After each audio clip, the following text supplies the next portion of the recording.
You're listening to the Acadiana's Morning News Podcast, brought to you by LABI and always on KPEL965.com. Against Child Abuse, BACA, exists with the intent to create a safer environment for abused children. We exist as a body of bikers to empower children to not feel afraid of the world in which they live. We stand ready to lend support to our wounded friends by involving them with an established, united organization. We work in conjunction with local and state officials who are already in place to protect children. We desire to send a clear message to all involved with the abused child that this child is part of our organization and that we are prepared to lend our physical and emotional support to them by affiliation and our physical presence. We stand at the ready to shield these children from further abuse. We do not condone the use of violence or physical force in any manner. However, if circumstances arise such that we are the only obstacle preventing a child from further abuse, we stand ready to be that obstacle. If you'd like to know more about BACA, please visit our website at bacaworld.org or call 1-866-71-ABUSE. I asked what kind of family she wanted. She said, a family like yours. Learn more about adopting a teen at adoptuskids.org. You can't imagine the reward. Brought to you by the U.S. Department of Health and Human Services, Adopt U.S. Kids, and the Ad Council. News Talk 96.5 KPEL, Breaux Bridge, Lafayette, broadcasting from the Matthew James Tax Pros studio. Find them online at MatthewJamesTaxPros.com. They're voting in New York. I'm Dave Anthony, Fox News, and one race in the primaries getting the most attention. This past weekend, Democratic Congressman Jamal Bowman rallied with progressive lawmakers as he slammed the American-Israel Public Affairs Committee. To show AIPAC the power of the mother South Bronx. Bowman, who was elected to his seat in 2020, has support of most of his caucus, but Congressman Josh Gottheimer and Hillary Clinton have now backed his opponent, Westchester County Executive George Latimer. That's Fox's Jessica Rosenthal. There are also primaries today in Colorado and Utah and a Republican runoff in South Carolina. A week after calling for warning labels on social media, the Surgeon General now wants them on guns. Dr. Vivek Murthy put out an advisory this morning declaring gun violence an urgent public health crisis, calling for expanded background checks on sales and a ban on so-called assault weapons. President Biden blocked in court again on student loan debt relief. A U.S. district judge in Wichita, Kansas, blocks the U.S. Department of Education from moving forward with a plan set to take effect July 1st that aims to lower monthly student loan payments and speed up debt relief for millions. A U.S. district judge in St. Louis, Missouri, issuing a preliminary injunction soon after, barring the department from granting further loan forgiveness. Fox's Kristen Goodwin. The Supreme Court last year blocked a more wide-reaching Biden student loan relief plan. Julian Assange is in Bangkok on his way to the Northern Mariana Islands, where the WikiLeaks founder will accept a plea deal in court in the U.S. territory to an espionage charge for posting American military secrets online. Assange will then go free. His only punishment, time already served behind bars in England as he fought prosecution. They partied last night around Miami. 3 seconds to go. Celebrating this. The Florida Panthers have won the Stanley Cup. The Panthers' first championship in their 30-year history. Florida beat Edmonton 2-1 on ABC. The Oilers had rallied back from down 3-0 to force a Game 7. America's listening to Fox News. For anyone living with everyday aches and pains, there's a lot of things you can try. You know, tough it out, bite the bullet, grin and bear it. Or you can try something that has helped so many other people, Relief Factor. Relief Factor is a 100% drug-free daily supplement that helps your body fight pain naturally. Developed by doctors, Relief Factor uses a unique formula of natural ingredients that addresses the inflammation where pain starts. And Relief Factor doesn't just mask pain for a short time. It helps reduce or even eliminate it all day, every day. Wherever you're hurting, your back, neck, joints, or muscles, in about 3 weeks or less, you'll see a difference and rediscover what it's like to feel better and live better. So if everyday pain is affecting your life, don't go with the mind over matter approach. Try Relief Factor instead. Go to ReliefFactor.com or call 1-800-4RELIEF and save on your first order. That's 1-800-4-RELIEF. Fight pain naturally with Relief Factor. Another migrant in the U.S. illegally has a hearing in a murder case in Houston, Texas. Johan Jose Martinez Rangel is set to appear in court this morning at 10 a.m. Eastern Time to review his bond status. His suspected accomplice, Franklin Pena Ramos, appeared in court yesterday. The judge set his bond at $10 million and ruled him a flight risk. The two illegal migrants are charged with capital murder for the death of 12-year-old Jocelyn Nungare. As Fox's Brooke Singman, the girl's body found in a creek last week. She'd been strangled to death. The state of Tennessee is dealing with some court challenges hours after the Supreme Court announced it'll consider in the fall an appeal aiming to overturn the state's ban on gender-affirming medical care for transgender kids.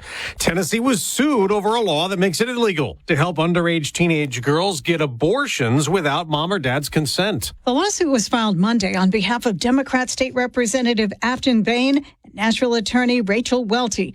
This year, Tennessee's GOP-controlled State House passed legislation making it illegal for an adult who intentionally recruits, harbors, or transports a pregnant minor within the state to get an abortion without the consent of a parent or guardian. Those convicted could face up to a year in jail. The law is set to take effect July 1st.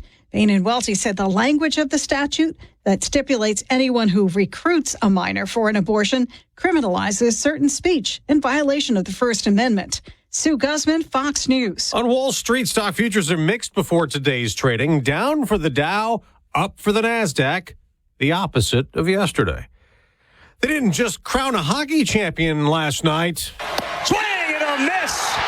And for the first time, Rocky Top reaches the mountaintop of college baseball. The final out on ESPN as Tennessee beat Texas A&M 6-5 in the final game of the College World Series.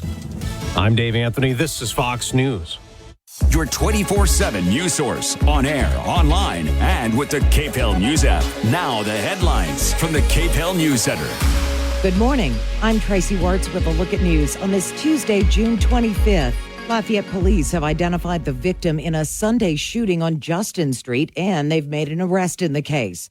Officials say 30-year-old Kendrick Green of Lafayette was arguing with a 17-year-old. The fight escalated, and the 17-year-old shot Green. The teenager has been booked on one count of second-degree murder. A third person is charged in the shooting death of Karen Crow High School student Jalen Joyner, who was shot when he was getting off the school bus in March. 19-year-old Demarion Roy was arrested on Friday by the Lafayette Parish Sheriff's Department. 2 other suspects were arrested in March. Karen Crow police have also arrested a man wanted in Concordia Parish on charges of indecent behavior with a juvenile. Officials say 37-year-old Cody Talley is accused of communicating sexual content with who he believed was a minor online. Talley allegedly engaged in lewd conversation and requested photos in return. He is listed as a janitor at Karen Crow High School. 4 vehicles were involved in 2 separate crashes that closed down the eastbound travel lanes on I-10 at University Monday morning. A motorcyclist lost control of his bike and crashed. As traffic began to come to a stop, one vehicle on the inside lane hit another from behind and then struck another car stopped in the outside lane. The motorcycle rider was transported to the hospital in critical condition, and the driver of the third car was taken to the hospital in stable condition. Impairment is not suspected as a factor in that crash. Beginning January 1st, teachers seeking certification in Louisiana will have to undergo a criminal background check with the state. Such requirements had previously been left up to the local school systems. Louisiana State Police will conduct the checks, and teachers that are currently certified will also have to undergo the background check. Crimes of violence and crimes against children will automatically keep a certified teacher out of the classroom. LCG has officially begun the search for a new police chief. Lafayette Mayor President Monique Blanco-Boulay calls it one of the most important decisions she will make, and her aim is to bring stability and credibility to the department and to the citizens of Lafayette. Detailed information about the position, including qualifications, can be found in the official job description at LafayetteLA.gov. Parents of Louisiana public school children, represented by attorneys with the American Civil Liberties Union, Americans United for Separation of Church and State, and the Freedom from Religion Foundation, have filed suit to block implementation of a law requiring that the 10 Commandments be displayed in classrooms. The lawsuit, filed Monday, seeks a court declaration that the law passed by the Louisiana legislature during the regular session and signed by Governor Jeff Landry violates First Amendment clauses forbidding government establishment of religion and guaranteeing religious liberty. Proponents of the measure say the measure is not solely religious, but also holds historical significance. Customers of Cleco will see a rate increase next month of about $5, and that will increase to about $13 in October. The Louisiana Public Service Commission voted 4-1 to allow the increase. CLECO spokesperson Fran Phoenix says the price hike is necessary to curb inflation and due to increased operating and maintenance costs. However, PSC Commissioner Devontae Lewis, who voted against the rate increase, says CLECO is actually raising prices to force customers to pay for lost revenue due to a failed contract deal. The Louisiana Department of Health is launching a heat-related illness dashboard that includes health guidance to help keep people safe during the hot summer months. The dashboard offers a comprehensive view of the number of heat-related emergency room visits, as well as demographic and geographic breakdowns. It will also include the daily high temperature for each case. Heat-related illness, also known as HRI or hyperthermia, happens when the body is unable to maintain a normal body temperature, resulting in heat exhaustion or life-threatening heat stroke. That's a look at your news. I'm Tracy Wirtz. This hour of Acadiana's Morning News has been brought to you by Janny King. The King of Clean has been a leader in the cleaning industry on the Gulf Coast for over 35 years. To find out more about their cleaning and disinfecting services, head to their website at jannyking.com. Heat advisory in effect again today with the heat index getting up to about 110 during the hottest parts of the afternoon. Those winds are going to be coming from the south at about 5 to 10 miles an hour. Highs in the mid-90s with a 30% chance for some scattered showers later this afternoon.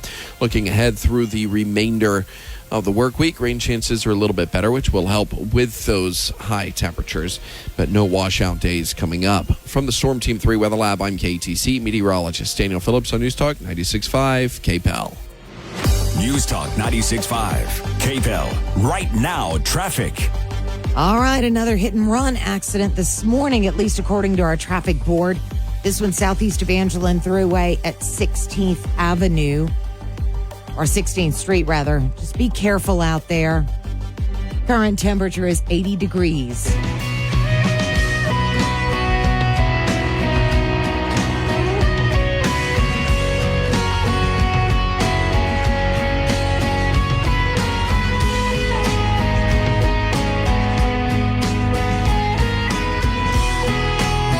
Good morning and welcome into Acadiana's Morning News. On this Tuesday, it's June the 25th.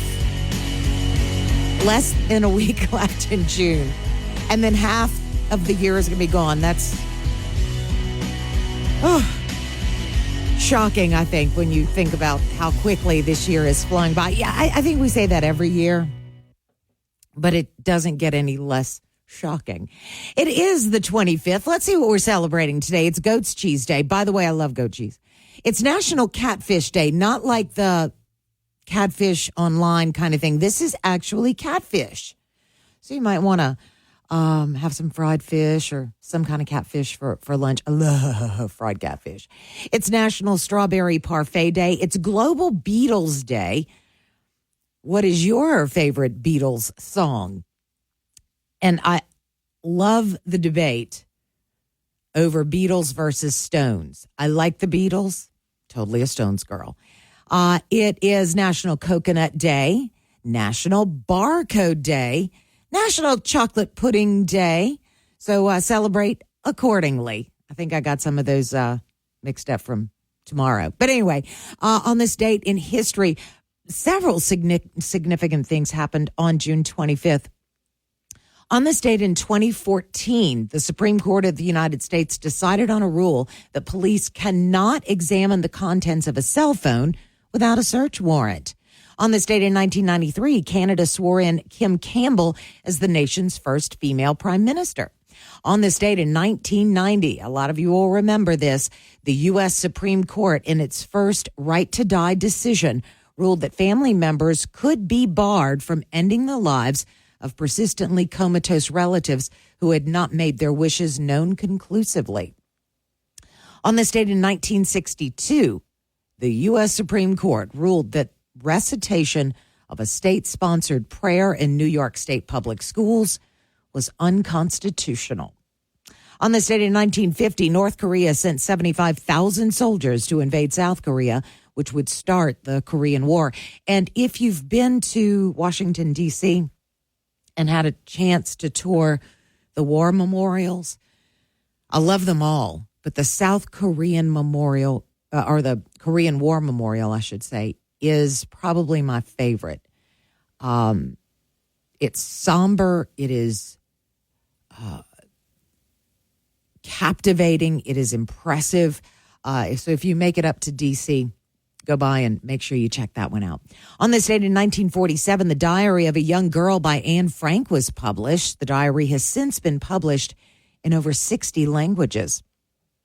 On this date in 1868, Florida, one of the Confederate states, was readmitted to the Union. Now, over the next month, the Confederate states of Alabama, Georgia, North and South Carolina, and Louisiana were also readmitted. On this date in 1867, barbed wire was patented. And on this date in 1638, thought this was really interesting, the American colonies recorded their first astronomical event after observing a lunar eclipse. Wow. Good stuff on this day. It was a busy day in history. Coming up, we've got lots to talk about this morning. After the break, we are going to be talking about the Acadiana Duck Derby. It's a fundraiser for Second Harvest Food Bank. A lot of fun this year. We'll tell you where it is, we'll tell you when it is, and we'll tell you how you can get involved. In the 7 o'clock hour, we will have a visit from one of Acadiana and Louisiana's newest state representatives, Chance Henry, who completed 3 actually sessions, but his first regular session. So we'll get his take on how that was and what he sees going forward. And then, of course, at 7:30, we start our Real Talk about real estate. So make sure you keep it here. KPEL News Time is 6:17. The rise of AI. Meta is facing growing frustration as users learn the company has been training its artificial intelligence on their content. Now, technically, any user of Facebook or Instagram has already given Meta the permission to do so. Simply by signing up, you allow the company to license your public content, and there's no way to opt out other than deleting posts or making your account private.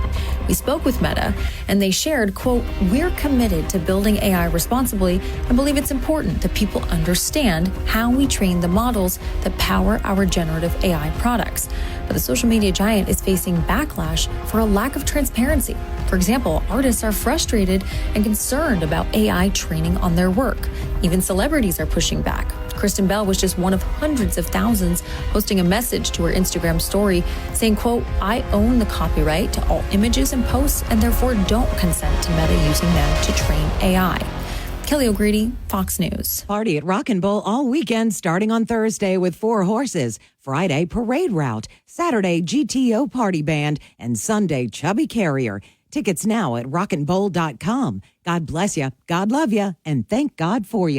Fox on Tech.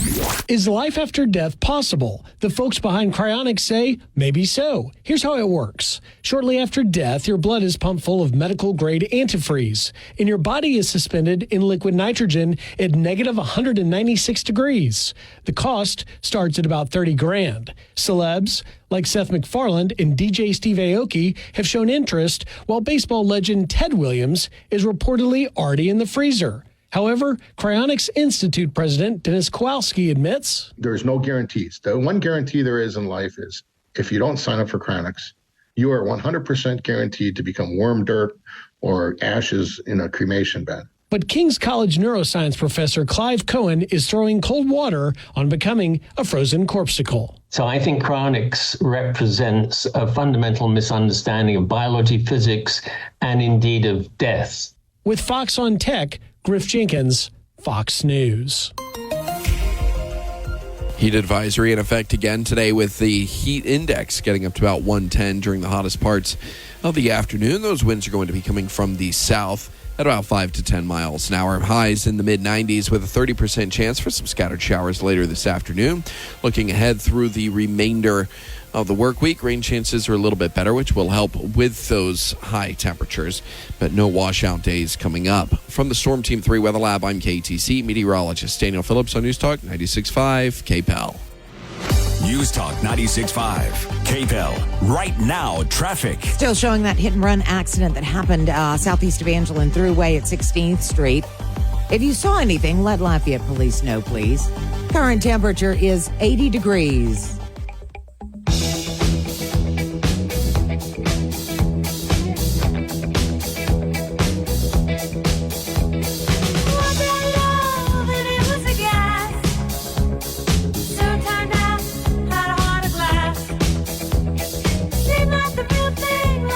KPEL News Time is 6:23. Tracy Words joining you this morning.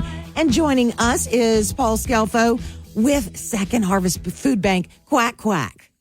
It's duck time again, Acadiana Duck Derby. It's the third year that Second Harvest has done this, right? We've been doing it for 3 years right now. It's this year it's in St. Julian Park in Broussard, Louisiana, and really fortunate to have that facility.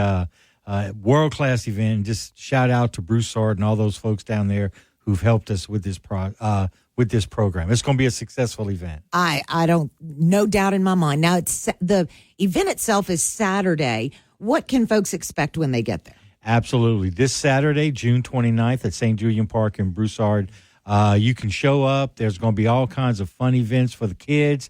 It's a family-friendly event, really. But you can show up about 1 o'clock. Bernie's going to be out there. Yay! Doing some DJing with us and doing some live remotes. We have Cane's out there offering free lemonades, also tea and some chicken tenders. And a lot of other things going on from face painting to little games that kids will be able to play. And just a great way to get out and have a good time in Acadiana. It's a family-friendly event in St. Julian Park in Broussard, Louisiana. Okay, so the race happens at 3, and if folks would like to have a duck in the race, what do they need to do? Absolutely. It's real simple. All you need to do is go to no-hunger.org. That's no-hunger.org/ducks, and you can pick up a duck today. There's also some buying ducks. The more you buy, the more ducks you get and everything. But every duck that's purchased by folks in Acadiana, that will put 15 meals back into our community. So, and all that money stays right here in Acadiana. So each duck for $5 will be able to put 15 meals back into the community. It's a great time to celebrate, but at the same time, make some impact on food insecurity right here in Acadiana. You can get the 1 duck for $5. You can get a quack pack, which is 6 ducks for $25, a quacker's dozen for $50, and then a flock of ducks for $100. And, you know, all the years that I've been working with food banks in general, but especially I remember an interview years and years and years ago that I did with someone from Second Harvest. It amazes me how far you guys are able to stretch $1. Absolutely. Thank you so much for that. And it really goes back to the partners that we have, from volunteers to partner pantries around Acadiana that help distribute the product. It's all about people coming together and increasing the bandwidth. And right now, what we're able to do is for every $1 collected, we can serve 3 meals. Right. So for $1. For $1. I mean, think about, okay, everybody wrap your brain around that. Especially in today's day and age. Absolutely. 96 cents of every $1 that we collect, we're able to put that into the distribution of food right back in Acadiana. So very fortunate. Now, we talk about food insecurity, Paul, and I mean, you talk about food often on the show. We, lament the cost of food these days. It's just ridiculously expensive to feed a family. And I think that largely folks think, oh, people aren't going hungry here. I mean, there's all sorts of different programs, but you guys see that. Can you define food insecurity for us and talk about what you guys are seeing? Certainly. What we're seeing is with the increase in inflation and other things happening, a lot of people who, for instance, on fixed incomes, who felt, hey, I got enough money to live on, are making decisions on whether I should purchase medicine that they need or purchase food. Food insecurity, you can kind of go in and out of it. The way we define it is if throughout the year, somebody, for whatever reason, can't provide about 170 meals for themselves for whatever reason, they had additional expenses or they had transportation issues or anything like that, that's considered food insecurity. So what Second Harvest is able to do with different partners and with events like this Duck Derby, we're able to bridge that gap. So the majority of people that we're working with are people who are working every day, paycheck to paycheck. They're making decisions whether I need to purchase tires for my car so I can keep working or purchase food for your family. Second Harvest and our partners help that. Duck Derby this Saturday, June 29th at St. Julian Park allows for people right here in the community, if it's as easy as a $5 duck. Oh, yeah. Can help provide 15 meals back into the community.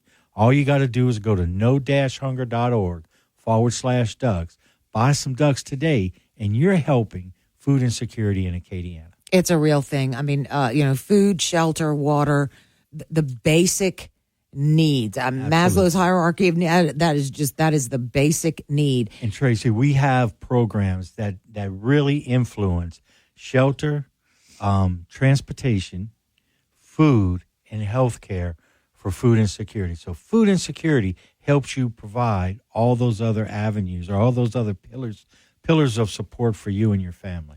And you said people go in and out of food insecurity. Yeah.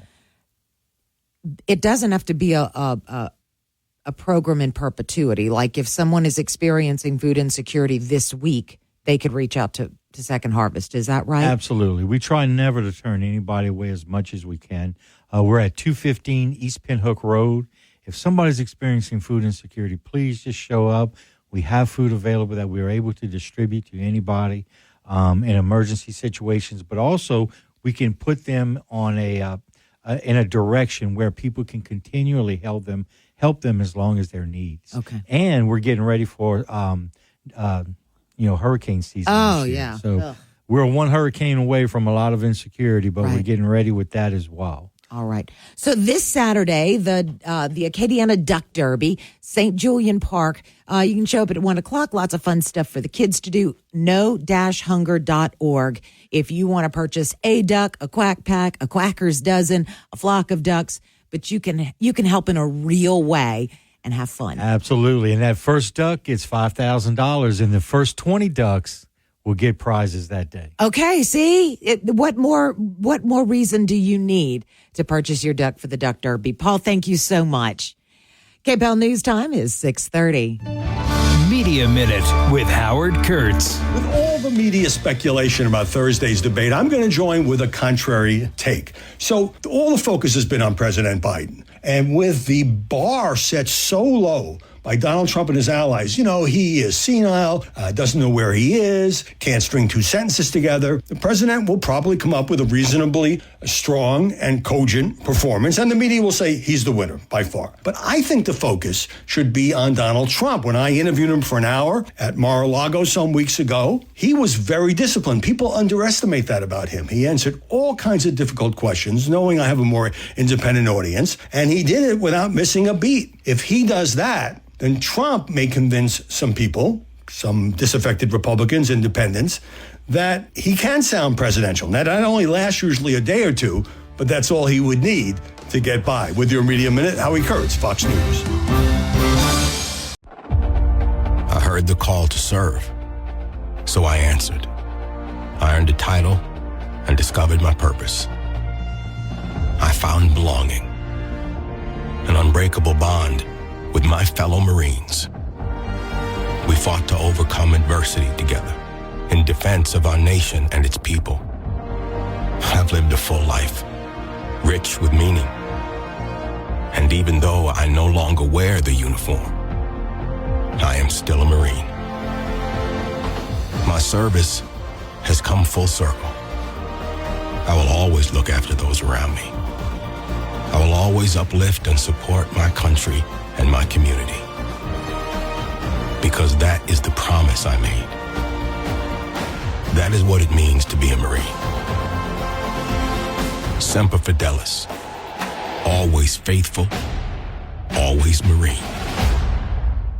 Acadiana drivers, did you know that bicycles are considered vehicles under Louisiana law? Cyclists have the right to use the roadway same as motor vehicles. You're urged to share the road by giving a buffer zone of at least 3 feet when passing a cyclist. Yield to cyclists as you would another motorist. And remember, a cyclist does not have the protection of a vehicle if they're in a crash. Protect your fellow citizens on bicycles. This announcement was brought to you by Bike Lafayette. Learn more at bikelafayette.org. This is House Call for Health. Protesters march in Brazil against a bill that would further criminalize abortion.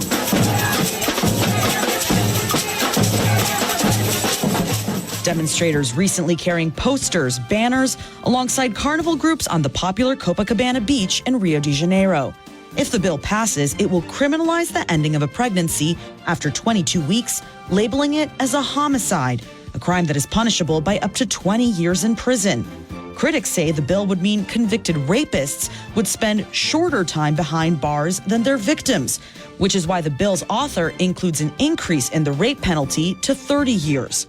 Abortion is currently only legal in Brazil in cases of rape, if there is a risk to the mother's life, or if the fetus has no functioning brain. For more health news, go to foxnewshealth.com. House Call for Health, I'm Anna Eliopoulos, Fox News. This hour brought to you by the Matthew James Tax Pros. Find them online at MatthewJamesTaxPros.com. Your 24/7 news source, on air, online, and with the Cape Hill News app. Now the headlines from the Cape Hill News Center. Good morning. I'm Tracy Wartz with a look at news on this Tuesday, June 25th.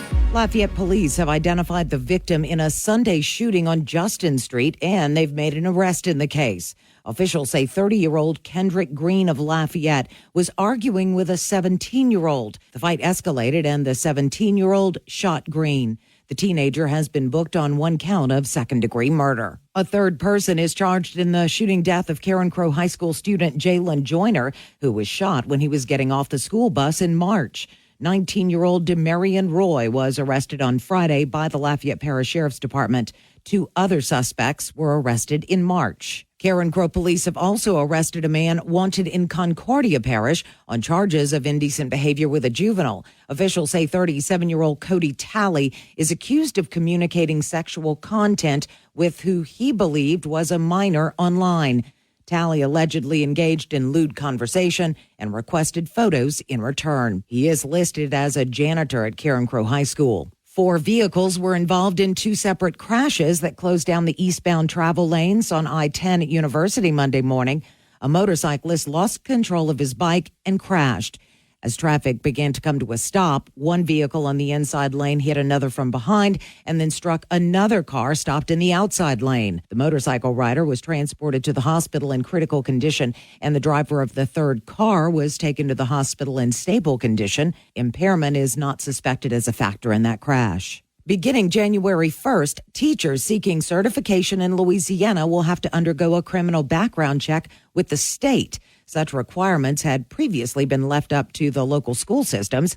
Louisiana State Police will conduct the checks, and teachers that are currently certified will also have to undergo the background check. Crimes of violence and crimes against children will automatically keep a certified teacher out of the classroom. LCG has officially begun the search for a new police chief. Lafayette Mayor President Monique Blanco-Boulay calls it one of the most important decisions she will make, and her aim is to bring stability and credibility to the department and to the citizens of Lafayette. Detailed information about the position, including qualifications, can be found in the official job description at LafayetteLA.gov. Parents of Louisiana public school children, represented by attorneys with the American Civil Liberties Union, Americans United for Separation of Church and State, and the Freedom from Religion Foundation, have filed suit to block implementation of a law requiring that the 10 Commandments be displayed in classrooms. The lawsuit, filed Monday, seeks a court declaration that the law passed by the Louisiana legislature during the regular session and signed by Governor Jeff Landry violates First Amendment clauses forbidding government establishment of religion and guaranteeing religious liberty. Proponents of the measure say the measure is not solely religious, but also holds historical significance. Customers of Clico will see a rate increase next month of about $5, and that will increase to about $13 in October. The Louisiana Public Service Commission voted 4-1 to allow the increase. Clico spokesperson Fran Phoenix says the price hike is necessary to curb inflation and due to increased operating and maintenance costs. However, PSC Commissioner Devontae Lewis, who voted against the rate increase, says Clico is actually raising prices to force customers to pay for lost revenue due to a failed contract deal. The Louisiana Department of Health is launching a heat-related illness dashboard that includes health guidance to help keep people safe during the hot summer months. The dashboard offers a comprehensive view of the number of heat-related emergency room visits, as well as demographic and geographic breakdowns. It will also include the daily high temperature for each case. Heat-related illness, also known as HRI or hyperthermia, happens when the body is unable to maintain a normal body temperature, resulting in heat exhaustion or life-threatening heat stroke. That's a look at your news. I'm Tracy Wirt. From the moments that shape our lives to to those that shape our days, broadcasters are there, delivering the most trusted news that keeps you informed when it matters. We are your neighbors, a trusted voice, a lifeline. We are broadcasters.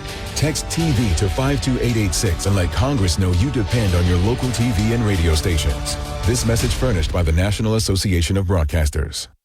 Tom has been a teacher for over 40 years. One day, I think one of the students had asked the question and he didn't remember the answer. And I also noticed that he was letting his class out earlier than they were supposed to let out. I was really starting to worry. Levi and I talked about how it would change our lives, but he was there beside me.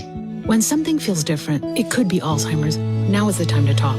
Visit alz.org/our stories to learn more. A message from the Alzheimer's Association and the Ad Council.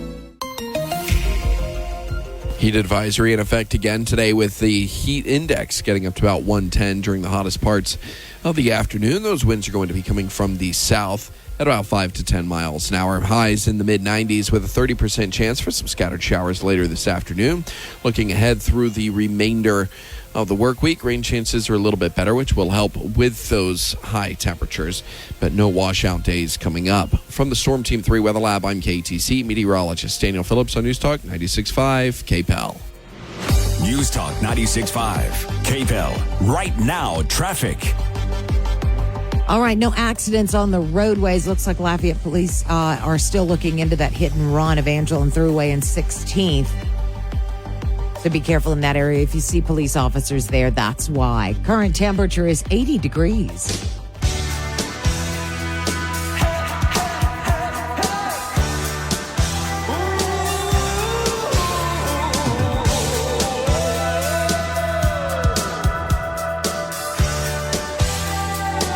KPEL News Time is 6:41 on this Tuesday, June the 25th.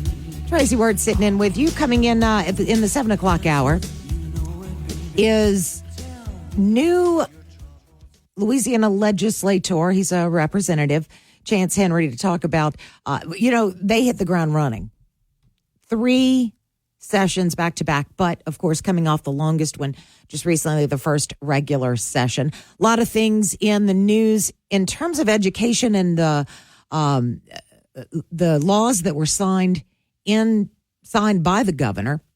One of them is, of course, the 10 Commandments law that requires schools that receive public funding from elementary, middle, high school, and even public colleges, if they receive public funding or any sort of government funding, they are required to display the 10 Commandments in their classrooms. As expected yesterday, a group of Louisiana parents represented by attorneys from several different groups filed suit essentially on the basis of separation of church and state. Proponents of the law, of course, say that it is not solely because of religious purposes that it has historical significance. Interestingly, KLFY reported yesterday that a spokesperson of the Hindu community is seeking to have ancient Sanskrit scriptures displayed in public classrooms alongside the 10 Commandments, based largely on the same argument. He said that it is not just about religion, it is historically significant. And it's called, and I will probably butcher this name, the Bhagavad Gita, or the Gita. And so I did some digging and tried to figure out what it is. I had never heard of it. It is several chapters long. There are about 700 verses in this particular document. It sounds like this is a portion of that document. It addresses, one of the things that it addresses on the surface at least, is that the physical body will die, but the soul will live on. And in all fairness, it makes sense that they would argue that. I think that this is definitely not over. I think that the lawsuit that was filed yesterday is just just the beginning, if you will. And it will be interesting to see how other religious groups come out requesting something similar to what the Hindu community did. It's going to be interesting. In the statement that was released along with this request, the Hindu statesman noted that that multiple prominent Americans were influenced by this document, including philosopher Henry Thoreau, physicist Robert Oppenheimer, philosopher Aldous Huxley, and physicist Albert Einstein. So if you know anything about it, I'd be happy to be educated because I have never heard of that particular document. And someone on Facebook commented and said, the 10 Commandments were given to us by God. Absolutely. And as a Christian, I believe that. And the thing to remember, though, is that a lot of these other religions don't recognize or worship God in the sense that Christians do. Yeah, it's going to get interesting, and we shall see what will happen. I personally feel like we need to get some sort of moral compass back in our schools. Is the 10 Commandments the way to do it? I'm not sure that, I don't know. I'm not a professional. I'm not an expert in that field, but I will be watching intently and with a lot of interest how all of this unfolds. KPEL News Time, 6:45. Bullet points. What more will happen in federal courts regarding gun law and other rules outside of actual law? There's still a lot of analysis ongoing over the recent ruling by the U.S. Supreme Court in the case of Zaki Rahimi. The court upheld the idea of federal-level orders preventing people who are accused of but not yet convicted of domestic violence from possessing firearms. And the Garland v. Cargill ruling states the ATF banning of bump stocks was unconstitutional, leaving room for Congress to do it in the future. Senate Republicans blocked a bill to do just that, but the High Court is also sending a different case back to a lower court to be re-ruled upon. In the Gettys v. ATF case, the D.C. Circuit Court ruled in favor of the ATF being allowed to ban bump stocks. Now, due to the Cargill decision, the Supreme Court is vacating it and wants the lower court to reassess. And those are your bullet points. I'm Eben Brown, Fox News. Got a case of the I don't know what I want to eat? We'll check the dining by district page at eatlafayette.com and choose a restaurant. While dining, check in using your digital passport to win a 3-night getaway with airfare from Wings Travel to Austin, Texas for 2. Eatlafayette.com. From Lafayette Travel. Securing America. Russia is claiming that the U.S. is responsible for a weekend Ukrainian strike in Crimea, which reportedly killed 4 people. The Russian UN ambassador saying Monday that, quote, Washington is directly involved not only by supplying the missiles, but fully controlling their flight missions. State Department spokesman Matt Miller reacted during a Monday briefing. We provide weapons to Ukraine so it can defend its sovereign territory against armed aggression. That includes in Crimea, which of course is part of Ukraine. In response to the Russian statement that, quote, the fact that the U.S. is directly involved on this crime is beyond any doubt, Miller added that it's not unusual for the government of Moscow to make ridiculous, hyperbolic claims about responsibility that aren't borne out by fact. The Defense Department also reacted. Pentagon Press Secretary Major General Patrick Ryder. If they're concerned about casualties among their forces, then they should stop this war immediately. Kevin Uretsky, Fox News. Implicit bias. We like it because, well, we like it. We take pride in Catholic conservative guy stuff. So this Saturday from 10 a.m. to noon, grab a weekly whiskey and see if your implicit bias aligns with ours. Implicit Bias, Saturdays, 10 a.m., News Talk 96.5 KPEL. Heat advisory in effect again today with the heat index getting up to about 110 during the hottest parts of the afternoon. Those winds are going to be coming from the south at about 5 to 10 miles an hour. Highs in the mid-90s with a 30% chance for some scattered showers later this afternoon. Looking ahead through the remainder of the work week, rain chances are a little bit better, which will help with those high temperatures, but no washout days coming up. From the Storm Team 3 Weather Lab, I'm KTC meteorologist Daniel Phillips on News Talk 96.5 KPEL. News Talk 96.5 KPEL. Right now, traffic. All right, we don't have any accidents on the roadways early this morning. That's good news. Current temperature 80 degrees.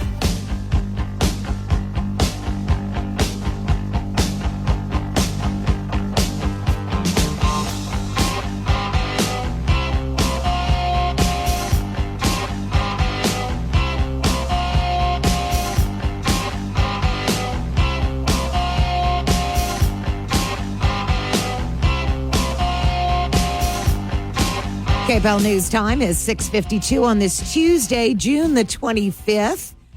Coming up after the top of the hour news, we will talk to Louisiana Representative Chance Henry about the regular session, what he experienced as a new legislator in the state. They had, over 1,000 bills that they had to consider. We'll talk about legislation that he himself sponsored and what he sees going forward for the Louisiana legislature. And I'd really like to get his take on the Constitutional Convention to find out what kind of conversations were going on behind the scenes that maybe we were not aware of.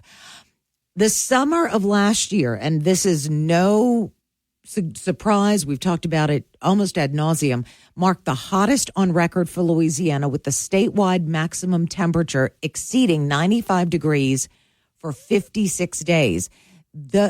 That situation resulted in an unprecedented number of heat-related emergency department visits and fatalities. LDH tracked last year 88 heat-related deaths and more than 6,000 emergency department visits for heat-related illness in 2023. As a result of that, they have released this year what they're calling a heat-related illness dashboard to kind of just give folks an idea of what's going on around the state, also to underscore the importance of being safe in the heat. And it also includes a really comprehensive, easy-to-read guide about what the difference is between heat stroke, heat exhaustion, heat cramps. If you have ever experienced any of those, you know exactly what we're talking about. And the thing is, it can creep up on you very quickly. You feel like you're getting hot and you know it's uncomfortable and you're sweating and you're doing all these things. But then all of a sudden, you've crossed that line into dangerous territory. The dashboard is quite interesting. They track data from April until October. And as of April, you can see on their bar graph the number of visits to emergency rooms across the state has increased. For instance, on June 15th, which was, about 10 days ago, they had 48 visits to the ER in one day across the state for heat-related illness. If you look at the map and emergency department visits by area, Lafayette Parish is one of the highest. Now, what I'm not sure about, and I'm going to dive further into the data, is that because of where the hospitals are or because of where the addresses where the patients lived? How do they track that? But I can tell you that since April the 1st, 950 visits to the emergency room somewhere in the state of Louisiana, 950 were heat-related. So be very careful. Diving even further in, which is no surprise, but very interesting, is that Saturday seems to be the day of the week where they see more visits, and probably because people are getting outside, they're working in their yards, doing things that they typically wouldn't. But when you look at Monday through Friday, the numbers are fairly consistent. And when you look at the ER visits by time, it's actually from 3 until 6 in the afternoon is the most popular. And then the age group to me was interesting. The age group that most frequently visits the ER because of heat-related illness is 30 to 49-year-olds and mostly males. So just be careful and go to the dashboard, check it out, get the suggestions. And even if you don't, just know that heat-related illness, whether it's heat stroke, heat exhaustion, or heat cramps, they do creep up on you fast. You don't want to be a number in any of these dashboards. So take frequent breaks, drink water. We here in Louisiana know how to combat it. Let's just all do it a little better. KPEL News Time is 6:57. The Fox Business Report is brought to you by Gulf Coast Bank, your local community bank. Whether your financial needs are for an individual, a business, or for the whole family, Gulf Coast Bank has the knowledge and products to serve you best. With 9 convenient locations throughout Acadiana, you're never far from a friendly Gulf Coast Bank associate. I'm Liz Clayman, and this is the Fox Business Report. Amazon says its annual Prime Day sale will take place July 16th and 17th. It's promising deals across more than 35 categories. Amazon's sale usually prompts other online retailers to offer their own deals. Microsoft has been charged with antitrust violations in the European Union. The antitrust unit of the EU, the European Commission, is citing Microsoft's bundling of its Teams communications tool with Office and Microsoft 365.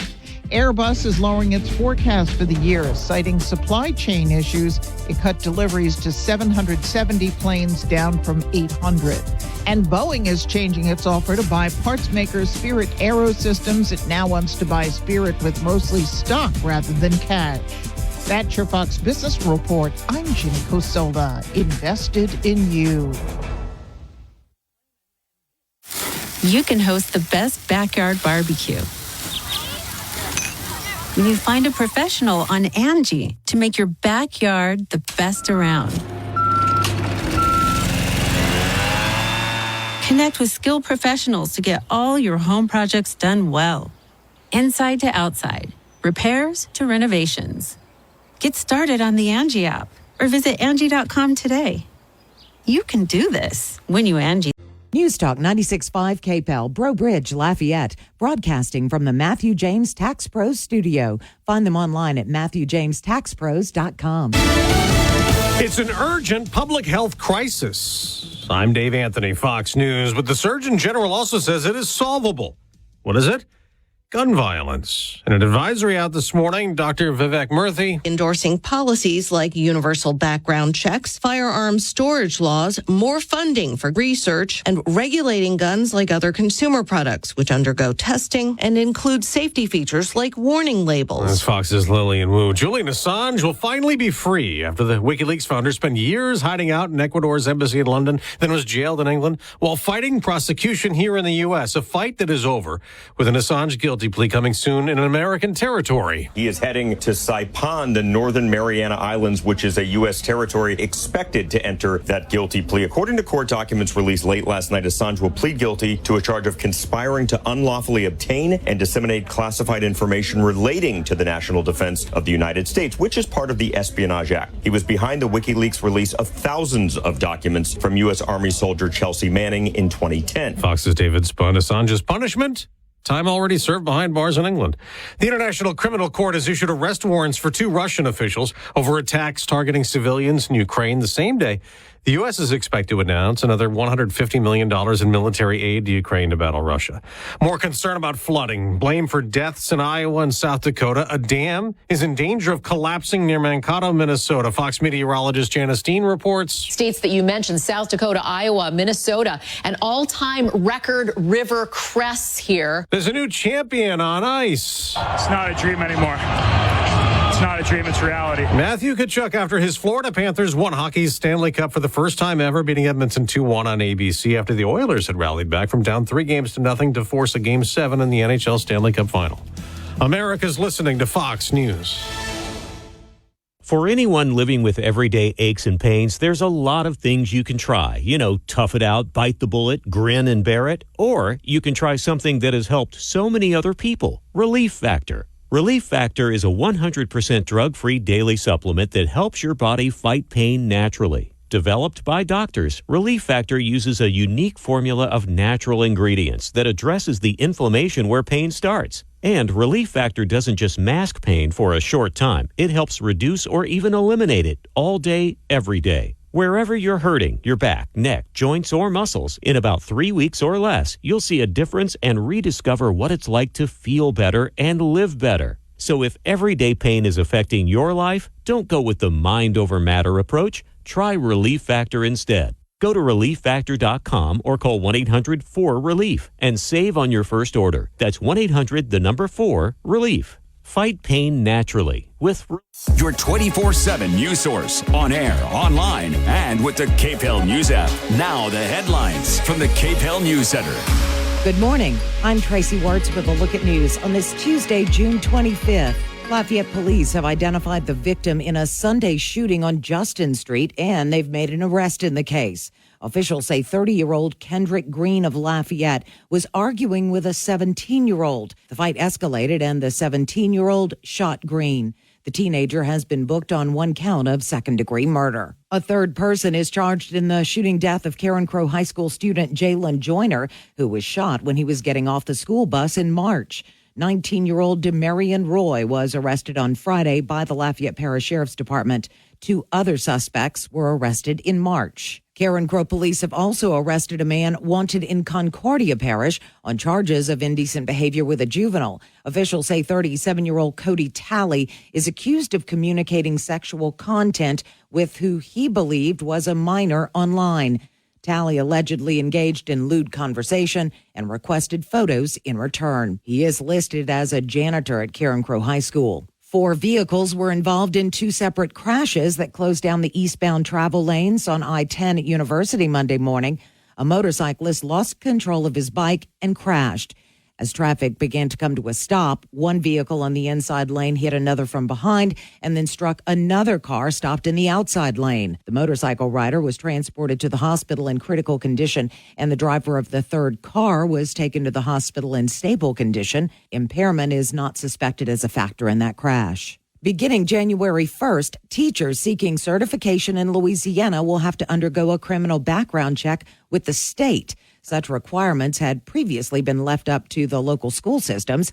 Louisiana State Police will conduct the checks, and teachers that are currently certified will also have to undergo the background check. Crimes of violence and crimes against children will automatically keep a certified teacher out of the classroom. LCG has officially begun the search for a new police chief. Lafayette Mayor President Monique Blanco-Boulay calls it one of the most important decisions she will make, and her aim is to bring stability and credibility to the department and to the citizens of Lafayette. Detailed information about the position, including qualifications, can be found in the official job description at LafayetteLA.gov. Parents of Louisiana public school children, represented by attorneys with the American Civil Liberties Union, Americans United for Separation of Church and State, and the Freedom from Religion Foundation, have filed suit to block implementation of a law requiring that the 10 Commandments be displayed in classrooms. The lawsuit, filed Monday, seeks a court declaration that the law passed by the Louisiana legislature during the regular session and signed by Governor Jeff Landry violates First Amendment clauses forbidding government establishment of religion and guaranteeing religious liberty. Proponents of the measure say the measure is not solely religious, but also holds historical significance. Customers of Cleco will see a rate increase next month of about $5, and that will increase to about $13 in October. The Louisiana Public Service Commission voted 4-1 to allow the increase.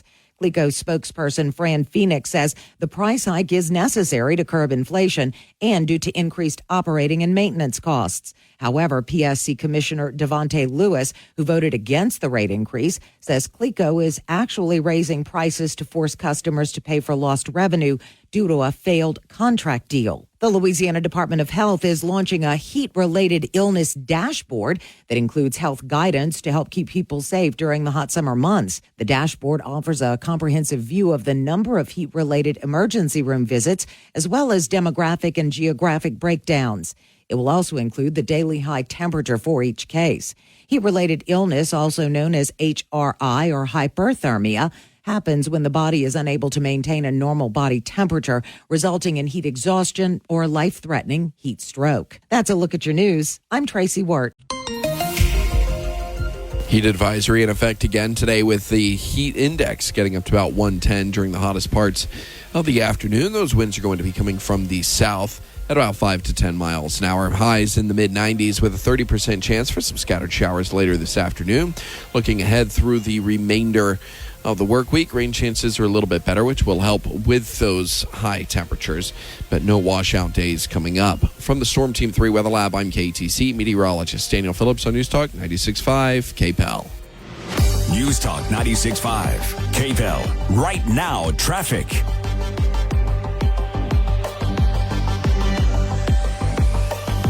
All right, taking a look at traffic. No accidents on the roadways right now. That's good news. Current temperature 82 degrees. KPEL News Time 7:09. Oh, say, can you see by the dawn's early light what so proudly we hailed at the twilight's last gleaming, whose broad stripes and bright stars through the perilous fight o'er the ramparts we've watched were so gallantly streaming, and the rocket's red glare, the bombs bursting in air, gave proof through the night that our flag was still there. Oh, say does that star-spangled banner yet wave o'er the land of the free and the home of the brave?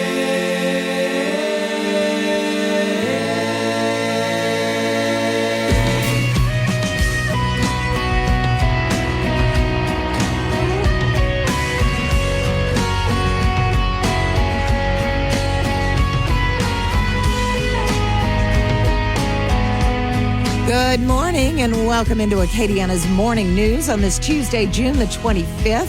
KPEL News Time is 7:11. Tracy Words hanging with you. And I am excited to welcome to the studio this morning State Representative Chance Henry. And Chance, that's a new title for you. Yeah, it sure is, Tracy. Thank you.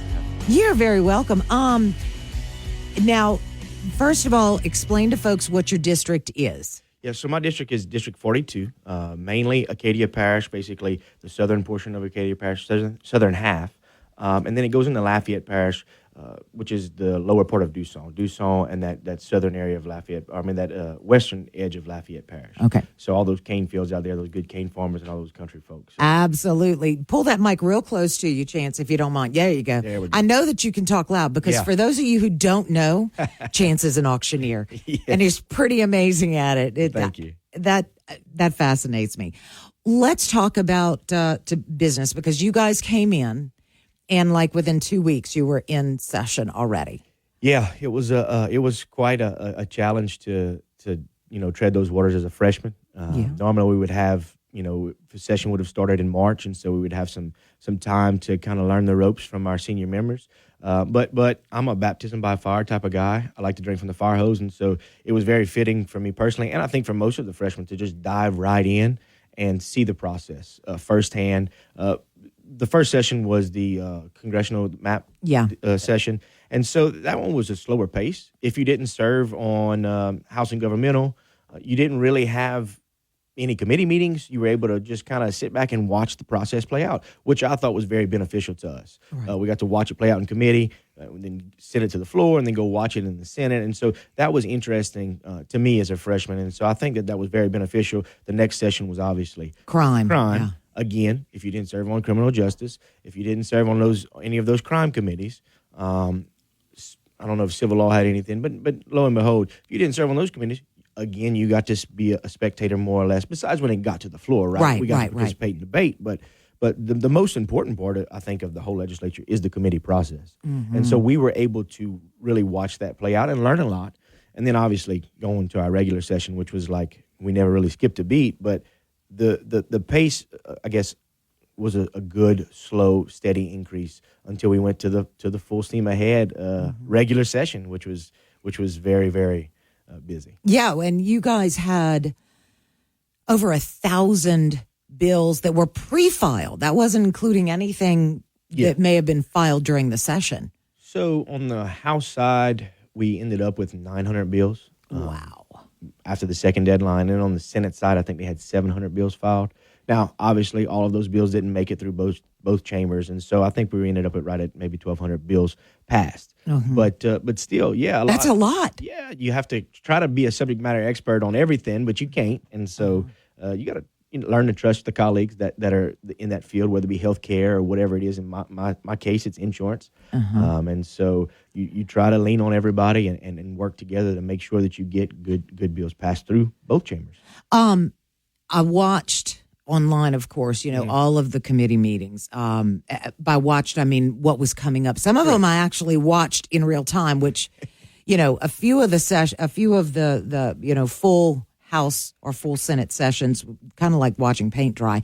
Yeah. But how deeply do you guys, or have you found that they trust the committees that really dive deep into these bills? Like I said earlier, I think the committee process is the most important part because you get to see both sides of the argument.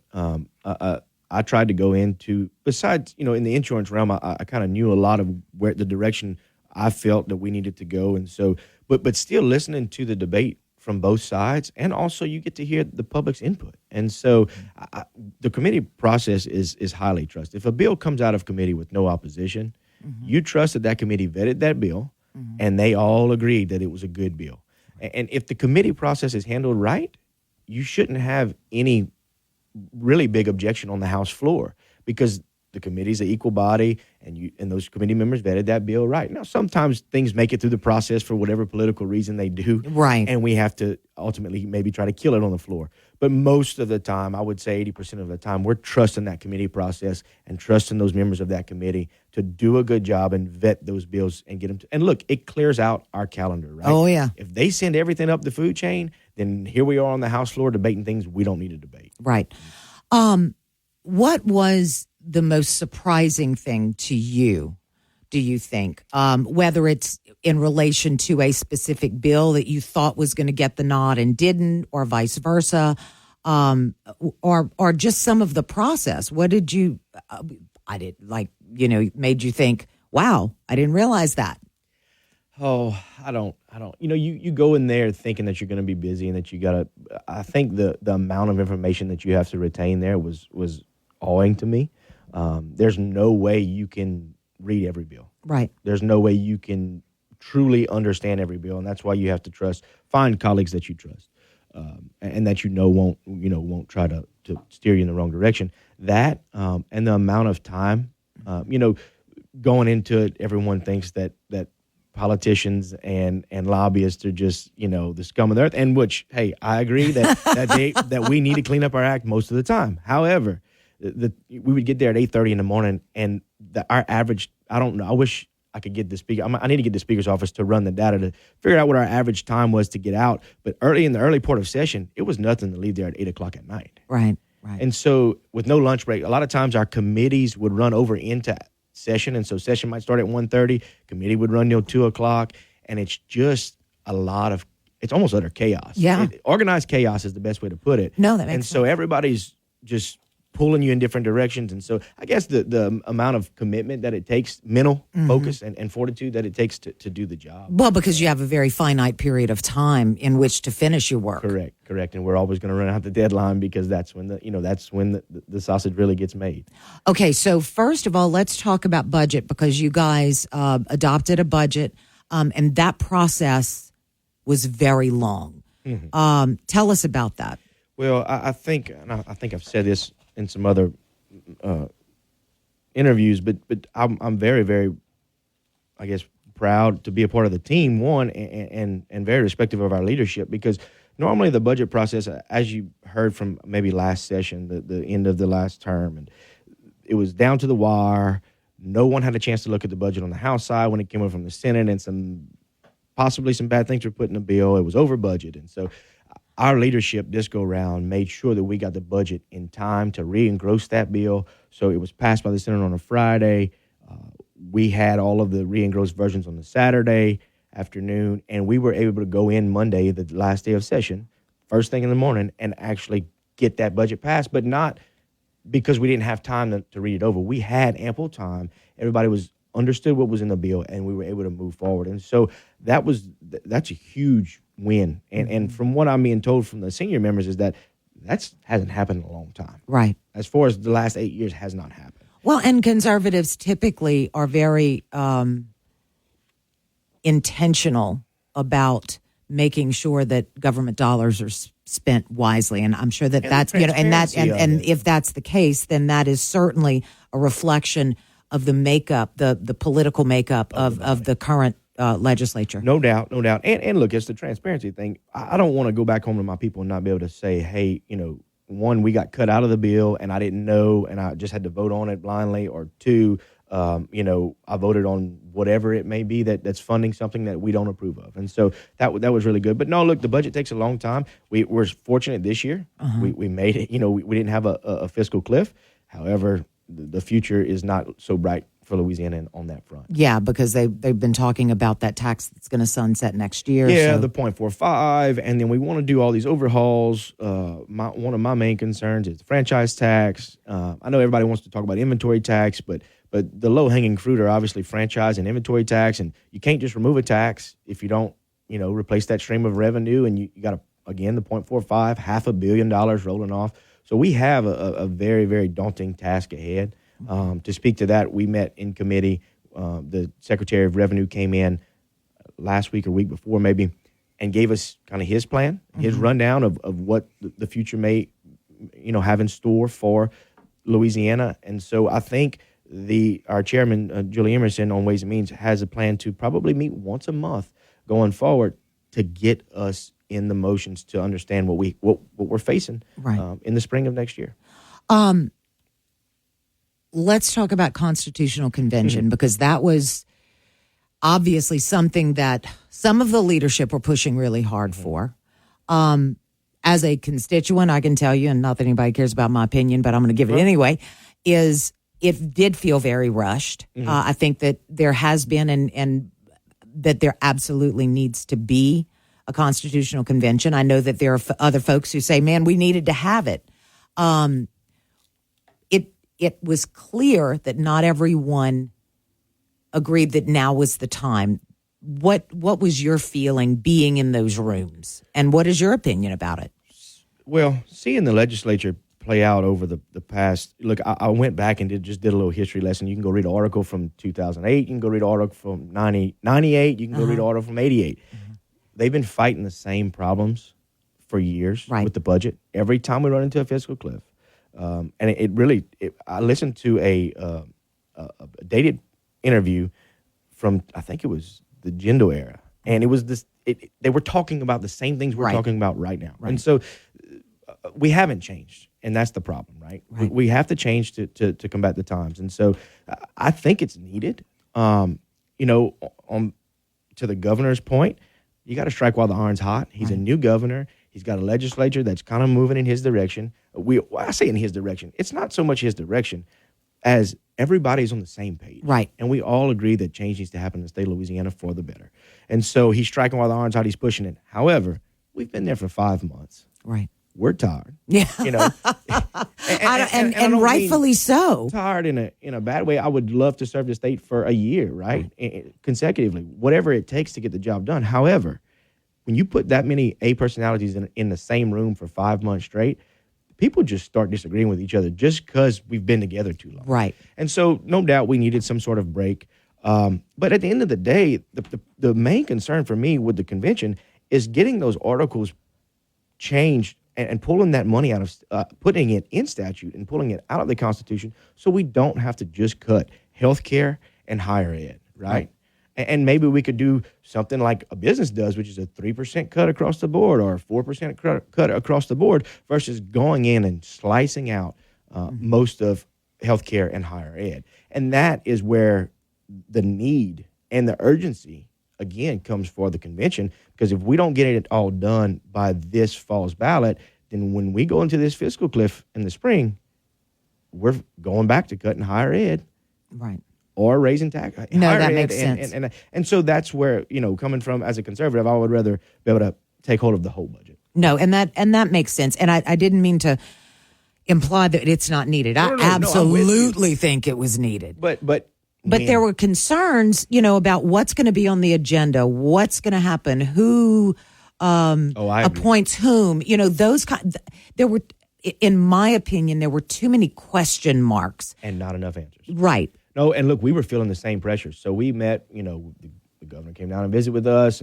And even, there were many times we all kind of looked at each other and like, what are, our job as legislators is to digest the information as we get it and try to move forward. At the end of the day, I think the consensus of the legislature was, and I'm speaking for Chance Henry only, but was that we needed it, and let's go in there and figure it out. Right. Because if we don't vote to pass it, then we'll never see the convention. And so we were planning on figuring it out. However, the Senate felt different, and they never put it through committee. And look, that's the balance of power. Right. That's how this process works. But at the end of the day, is it needed? Yes. Was it needed at that witching hour? on May 20th, right? No, I don't think so. But again, we're facing the fiscal cliff, and that was the only way to address it. But look, once you open that thing up, it's Pandora's box. Yeah. Oh yeah. Yeah. You can't put it back in. Right. And so that is a valid concern from every constituent that has said it, and every lawmaker. Right. That once we open this box, we can't put the genie back in the bottle. And so you have to be at that point it has to be almost a gentleman's agreement. Right. So there's been some talk about maybe revisiting it in August. Is that still the talk? That is the talk. Okay. And I'll be honest with you, I haven't really talked to anyone besides my committee meeting. It's actually been a nice brain break of legislation. This is actually my first interview after session, and so I'm happy to get back into it now. But we needed that brain break. So I'm sure we will be hearing more as the weeks and months go on. But I would expect to hear something about August soon. Let's talk about one of the hot button issues, and it's something that you definitely have an expertise on. You mentioned everybody has their lanes. Tell them what your background is outside of the legislature. Yeah, so I own an independent insurance agency. We represent multiple companies, and so we're basically a brokerage for insurance, and we do a lot of P&C. I do auto, quite a bit of commercial auto, and then home and personal auto as well. And that's my lane. That's where we started the agency. That's where we've been. And I've seen both of those, commercial auto and the home industry, deteriorate since I've been in business. And so go ahead with your... No, I was going to say, Tim Temple has a plan. How do you feel about that plan? I am very adamant about his plan. I am with the commissioner on I've been in his grasp the whole time, trying to help him and push this thing through the legislative process, because I think that plan is true. Look, at the end of the day, economics and capitalism is always going to work, and the problem right now in the state of Louisiana is not necessarily the rate is the problem, but to address the rate, you have to have competition. Because if there's one player in the market, if there was only one radio station in the state of Louisiana, y'all could charge whatever y'all wanted for advertising. No, right. And the rate would be, some astronomical rate. And that is the same thing we're seeing in the insurance industry, is that we're on the commercial auto side, we're down to one or two carriers. On the homeowner side, if you're south of I-10, good luck, besides with Louisiana citizens. And if you're north of that, good luck as well, because you might have three or four options. And so that is not healthy for the state of Louisiana. And I think that opening up and taking some of these strongholds off of these companies is definitely a good plan to move the state forward. So the one thing that comes to mind that was passed during the session was allowing, and help me out here, was allowing insurance companies to drop certain customers that had been with them for a prescribed period of time. I know a lot of folks kind of went for that to stand on its own, because then, that just opens up the can of worms. Because here's from where I sit, and I know I've talked to folks, the concern is that these may be great measures, but how long is it going to get other companies to actually come in? And in that interim period, are insurance companies going to try to take advantage of making more money before they face competition? Right. I'll start by saying one thing for sure is that we know how to get back to where we were. And so whatever we change, I'll be the first to tell you that, and the commissioner said it, and I think the legislature, most people in the legislature have said it, if this doesn't work, we can go right back to doing what we were doing. Okay. And so, however, in the interim, yes, we have to protect the consumer. That is the commissioner's foremost job, is to protect the consumer. Okay. And protect insurance companies from insurance fraud, right? Right. Because that is an issue too, but mainly to protect the consumer. And he has vowed to protect the consumers. Okay. The 3-year rule is what you're talking about. Here's the problem. We're the only state in the nation and the only jurisdiction in the world to have what we call a 3-year rule. In other words, I insure your house now. I insure it for a total of 3 years. I am locked to you. Chained, handcuffed, however you want to look at it. I cannot get off of this risk. As long as you keep up your house, I'm chained to you. So if 20 years goes by and the deductible was at $1,000, and now the industry standard is a 2% win in hell, I'm stuck with that $1,000 deductible. So now your roof that was, when I wrote it, $15,000 is now $30,000. Look, they have and that's money. not attractive to somebody who wants to come into the state. I see what you mean. And at the end of the day, the insurance companies don't look at you as over a 30-year term. I'm an insurance agent. I can tell you, I look at you as my customer, as a 20, 30-year client. But the insurance company looks at you from one policy term to the next. And so they're looking at profitability.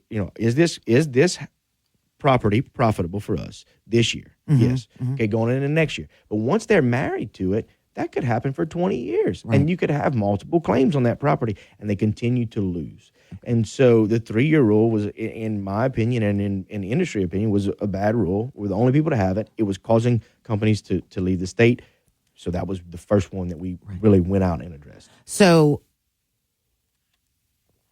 what do you foresee in terms of the changes that the legislature is going to make going forward that are going to benefit the consumer? Yeah, so the 3-year rule was probably the biggest one, and we took that down to 5%. Okay. And the commissioner agreed to 5% per parish. So in other words, he's going to regulate as a desk rule that they can only get off of 5% of their book annually per parish. Okay. And so what it's going to do is I see what you mean. Only 5% of Lafayette Parish homes are going to be able to, the insurance companies are going to be able to get off of that book of business. Okay. They're going to have to make, the problem was that we were just going to open up, again, Pandora's box, and then all these companies would just leave, and then we'd have all these people stranded with no insurance. They'd have to go to Citizens or get upcharged by some company. Right. So that was the commissioner's fix for that. But I think that we're going to see and more competition in the state. I'm not going to ever promise a lower rate, and I don't think anybody that has any sense would. However, we will see more companies come into the state because of that. Not only that rule, there was a slew, a package, the whole package of bills. Because of that package, we will see more competition in the state in the near future. Chance, thank you so much. We'll be keeping our ears perked for August, and good luck.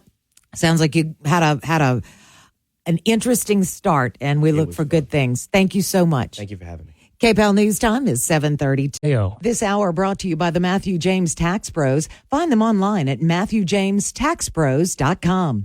Your 24/7 news source, on air, online, and with the KPEL News app. Now the headlines from the KPEL News Center. Good morning. I'm Tracy Wertz with a look at news on this Tuesday, June 25th. Lafayette police have identified the victim in a Sunday shooting on Justin Street, and they've made an arrest in the case. Officials say 30-year-old Kendrick Green of Lafayette was arguing with a 17-year-old. The fight escalated, and the 17-year-old shot Green. The teenager has been booked on one count of second-degree murder. A third person is charged in the shooting death of Karen Crow High School student Jalen Joyner, who was shot when he was getting off the school bus in March.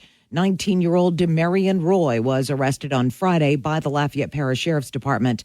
2 other suspects were arrested in March. Karen Crow police have also arrested a man wanted in Concordia Parish on charges of indecent behavior with a juvenile. Officials say 37-year-old Cody Talley is accused of communicating sexual content with who he believed was a minor online. Talley allegedly engaged in lewd conversation and requested photos in return. He is listed as a janitor at Karen Crow High School. 4 vehicles were involved in 2 separate crashes that closed down the eastbound travel lanes on I-10 at University Monday morning. A motorcyclist lost control of his bike and crashed. As traffic began to come to a stop, one vehicle on the inside lane hit another from behind and then struck another car stopped in the outside lane. The motorcycle rider was transported to the hospital in critical condition, and the driver of the third car was taken to the hospital in stable condition. Impairment is not suspected as a factor in that crash. Beginning January 1st, teachers seeking certification in Louisiana will have to undergo a criminal background check with the state. Such requirements had previously been left up to the local school systems. Louisiana State Police will conduct the checks, and teachers that are currently certified will also have to undergo the background check. Crimes of violence and crimes against children will automatically keep a certified teacher out of the classroom. LCG has officially begun the search for a new police chief. Lafayette Mayor President Monique Blanco-Boulay calls it one of the most important decisions she will make, and her aim is to bring stability and credibility to the department and to the citizens of Lafayette. Detailed information about the position, including qualifications, can be found in the official job description at LafayetteLA.gov. Parents of Louisiana public school children, represented by attorneys with the American Civil Liberties Union, Americans United for Separation of Church and State, and the Freedom from Religion Foundation, have filed suit to block implementation of a law requiring that the Ten Commandments be displayed in classrooms. The lawsuit, filed Monday, seeks a court declaration that the law passed by the Louisiana legislature during the regular session and signed by Governor Jeff Landry violates First Amendment clauses forbidding government establishment of religion and guaranteeing religious liberty. Proponents of the measure say the measure is not solely religious, but also holds historical significance. Customers of Cleco will see a rate increase next month of about $5, and that will increase to about $13 in October. The Louisiana Public Service Commission voted 4-1 to allow the increase. Cleco spokesperson Fran Phoenix says the price hike is necessary to curb inflation and due to increased operating and maintenance costs. However, PSC Commissioner Devontae Lewis, who voted against the rate increase, says Cleco is actually raising prices to force customers to pay for lost revenue due to a failed contract deal. The Louisiana Department of Health is launching a heat-related illness dashboard that includes health guidance to help keep people safe during the hot summer months. The dashboard offers a comprehensive view of the number of heat-related emergency room visits, as well as demographic and geographic breakdowns. It will also include the daily high temperature for each case. Heat-related illness, also known as HRI or hyperthermia, happens when the body is unable to maintain a normal body temperature, resulting in heat exhaustion or life-threatening heat stroke. That's a look at your news. I'm Tracy Wirt. Applied. Heat advisory in effect again today with the heat index getting up to about 110 during the hottest parts of the afternoon. Those winds are going to be coming from the south at about 5 to 10 miles an hour. Highs in the mid-90s with a 30% chance for some scattered showers later this afternoon. Looking ahead through the remainder of the work week, rain chances are a little bit better, which will help with those high temperatures, but no washout days coming up. From the Storm Team 3 Weather Lab, I'm KTC meteorologist Daniel Phillips on News Talk 96.5 KPEL. News Talk 96.5 KPEL. Right now, traffic. Okay, we're showing an accident, Youngsville Highway and Ambassador Caffrey and Broussard. Another one, Highway 90 East and Ambassador Caffrey and Broussard. And yet another one, the 400 block of West University. That is going to be, looks like, near Lafayette Street. So be careful in all those areas. You may find some slowdowns. Current temperature is 82 degrees.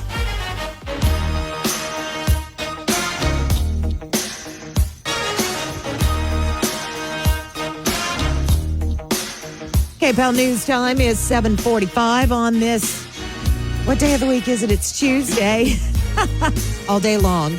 June 25th. And on Tuesdays, of course, we have Real Talk about real estate. Joining us today is Walter Campbell with Keller Williams. And Deb is doing real estate things today. She's actually teaching a class in another market center. No kidding. Yes. She's an avid teacher with us. Yeah. And let me tell you, Deb and Walter have combined, I'm not even going to say how many years experience because it's going to make them sound old, which they are not. But what that should communicate to you is that they know what they're doing. Essentially, they know what they're doing. One of the things that you and Deb both do is in real estate investment, and you also work with people to help them do that. Talk about that. Yeah, it's actually one of my favorite topics because it's beyond buying your own home, which we've been talking about, selling your own home. It's what's next. Okay. And as a realtor, I tell our fellow realtors that you're not actually in real estate unless you own real estate. I mean, investment property. Right. And so it's wonderful when they buy their first rental, when they buy their first commercial property. We really celebrate that. And I got started. I've literally sold or helped people buy and sell hundreds of investment properties. I'm in a deal right now for 28 doors, and last year I sold a deal that had 40 doors. And when you say that, is that like a multi-family, it could like be an apartment it or could something? be bundles of homes. Okay. It could be a multiplex, could be a mix of fourplexes and duplexes, but they're packaged together and sold as a lot. Okay. And so, my wife and I got started probably in my first year in real estate. That was, I got started in real estate in January of 2000. Okay. So this is my 25th year. Uh-huh. And I got intrigued by a house, and I showed it to a client, and he'd bought a couple of rentals. And so I said, hey, Bobby, if you don't buy this, I want to let you know I'm going to buy it. And he didn't, it wasn't his thing. So like I told him, my wife and I, we got a home equity line of credit, and we bought our first rental. And it was, back then, it was about $50,000. And so the deal is, when you get a home equity line of credit, you have to protect your home. It's the number one priority. The one you live in. The one you live in. Okay. And so if you're interested in talking more about this, you need to reach out to me so I can tell you about how it works. But the point was we bought the rental cash using our home equity line of credit. We then turned around, fixed it up, and got it rented. And then we went back to the bank and financed it. And we had enough equity that they didn't ask for anything down, which was awesome. Wow. Yeah, no kidding. And so we just continued to do that. And then at some point, we moved from single-family residential rentals to multiplexes. And then now I've divested myself of all residential rentals except for one, and I'm only involved in commercial, and I love it.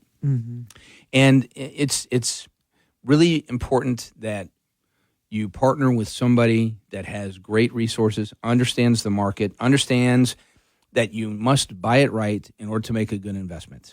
Okay. From a lender's standpoint, and I'm not a lender, of course, but from a lender's standpoint, if you buy an investment property that is already income producing, your chances of getting that loan are going to be superior. If you buy something empty, you're taking a shot at that. Maybe the HELOC is the best way to go to secure the property. Then you fix it up, and then you rent it or sell it or flip it, whatever you're going to do with it. But it's a fascinating world, and I talk to financial planners all the time. And there are some that we are on the same page. They're like, I believe that you must invest in stocks, bonds, mutual funds. However, to really fulfill your portfolio, you need to also invest in real estate. And there are, like, you can invest in a real estate investment trust, a REIT. You can invest in individual properties. We don't have much around here, but in other states, they have cooperatives where you can invest as well. So, in fact, there are some investors that I know here that are trying to create co-ops. They're gathering investors together, and they're going after bigger properties so that they can secure bigger ones. So a co-op is exactly what it sounds like, just a group of investors doing real estate investment. And I don't need to tell anybody that's listening, be careful who you go into business with. Oh, yeah. Yeah? Yeah? Yeah. So it is a very wonderful world. It is really important, again, that you partner with a realtor that knows what they're doing, that has resources in the financial field, home inspectors, all kinds of tradesmen, AC, plumbers, roofers, all of those different things, because in order to make it a profitable investment, you got to make sure you buy it right. Make sure that you're covering your note with enough to put away some toward maintenance. I put away 10% every month toward my maintenance. And in fact, right now at a strip center that my wife and I own, we're replacing the air conditioner. And thankfully, we'd saved money to replace that $8,000 air conditioner. Well, yeah, no kidding. So, all right, so walk me through it. Let's say somebody's looking, because they've been thinking about doing real estate investment. They want to own some rentals, for a more passive type of income, that kind of thing. So they find a house. They think, you know what, this might make a good rental property. They call you. Do do you do everything from saying, yes, you're right, to no, you're not, to this is what we need to do if you want? Absolutely. Because I would think that some people who are just looking to get in have no idea how to even start. Well, the first thing we're going to do is analyze what the rate of return can be. Okay. I want to look at the rental rates in the area. The thing about, and we've talked about this in the past too, rents are not governed by appraisals. They're not overlooked by lenders, things like that. So it's truly the American way. It's supply and demand. It's economics 101, that you can rent it for what you can get. And you sign a really solid lease. Oh, and I would also say among the resources that a realtor should have is a really good real estate attorney. I know Randy's coming on after us. Right. That understands leases and how to protect yourself in a lease. Okay. And so that's critically important. And so, the question was, how do I get started? They want to get started, they can't. So we're going to look at the rental rates to see what the typical rental rates are, and if it can achieve it at the price that you're going to buy it for. Like if you're buying it cash, great. But if you're financing it, most lenders are going to require 20% down on an investment property. So you need to plan for that. So let's say it's $100,000. Well, you have to plan to put up $20,000, and then you can purchase it. And like I'd said before, if you can purchase it with already a tenant in it, it's really better. The lender will go, oh, okay, and you have a solid lease. Yep. So they're going to take all that information in, and then they'll work with you. If it's vacant, then we're starting kind of from scratch. Will the market bear the rents that you're looking for? Okay.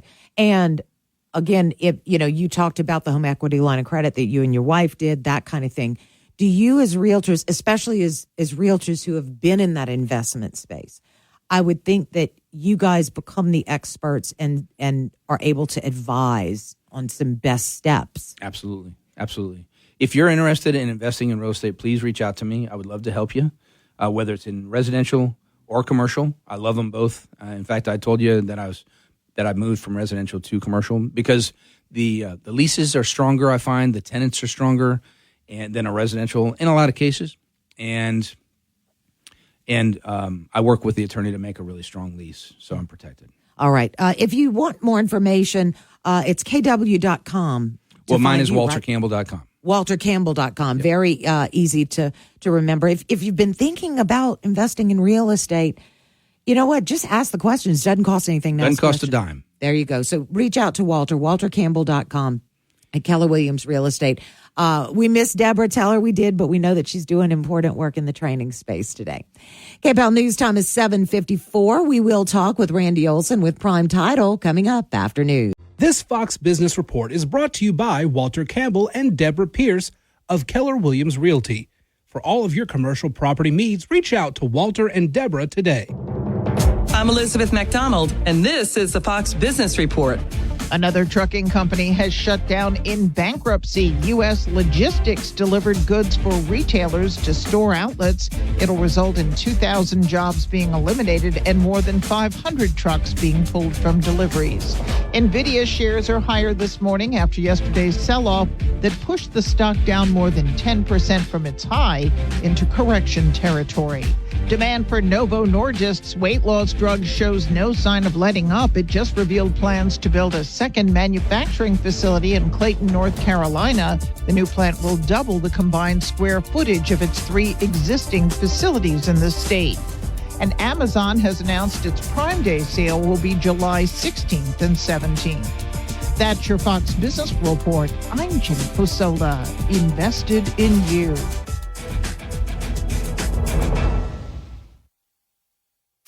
You can host the best backyard barbecue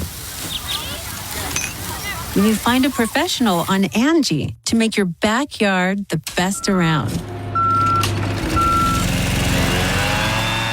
Connect with skilled professionals to get all your home projects done well.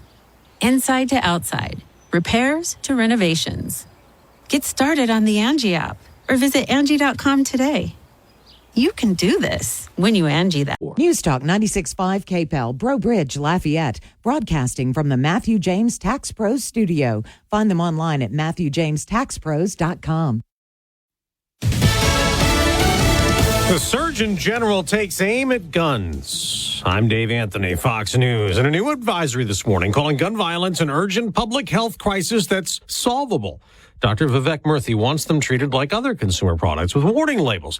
Also joining President Biden's call for expanded background checks on gun sales and a so-called assault weapons ban. The report also highlighting the pervasiveness of gun violence in 2022 alone. More than 48,000 firearm-related deaths in the U.S., where more than half of adults or family members have had a firearm-related incident. It goes on to point out the mental health consequences for survivors. Fox's Lillian Wu. Julian Assange's years-long legal fight with the U.S. about to end.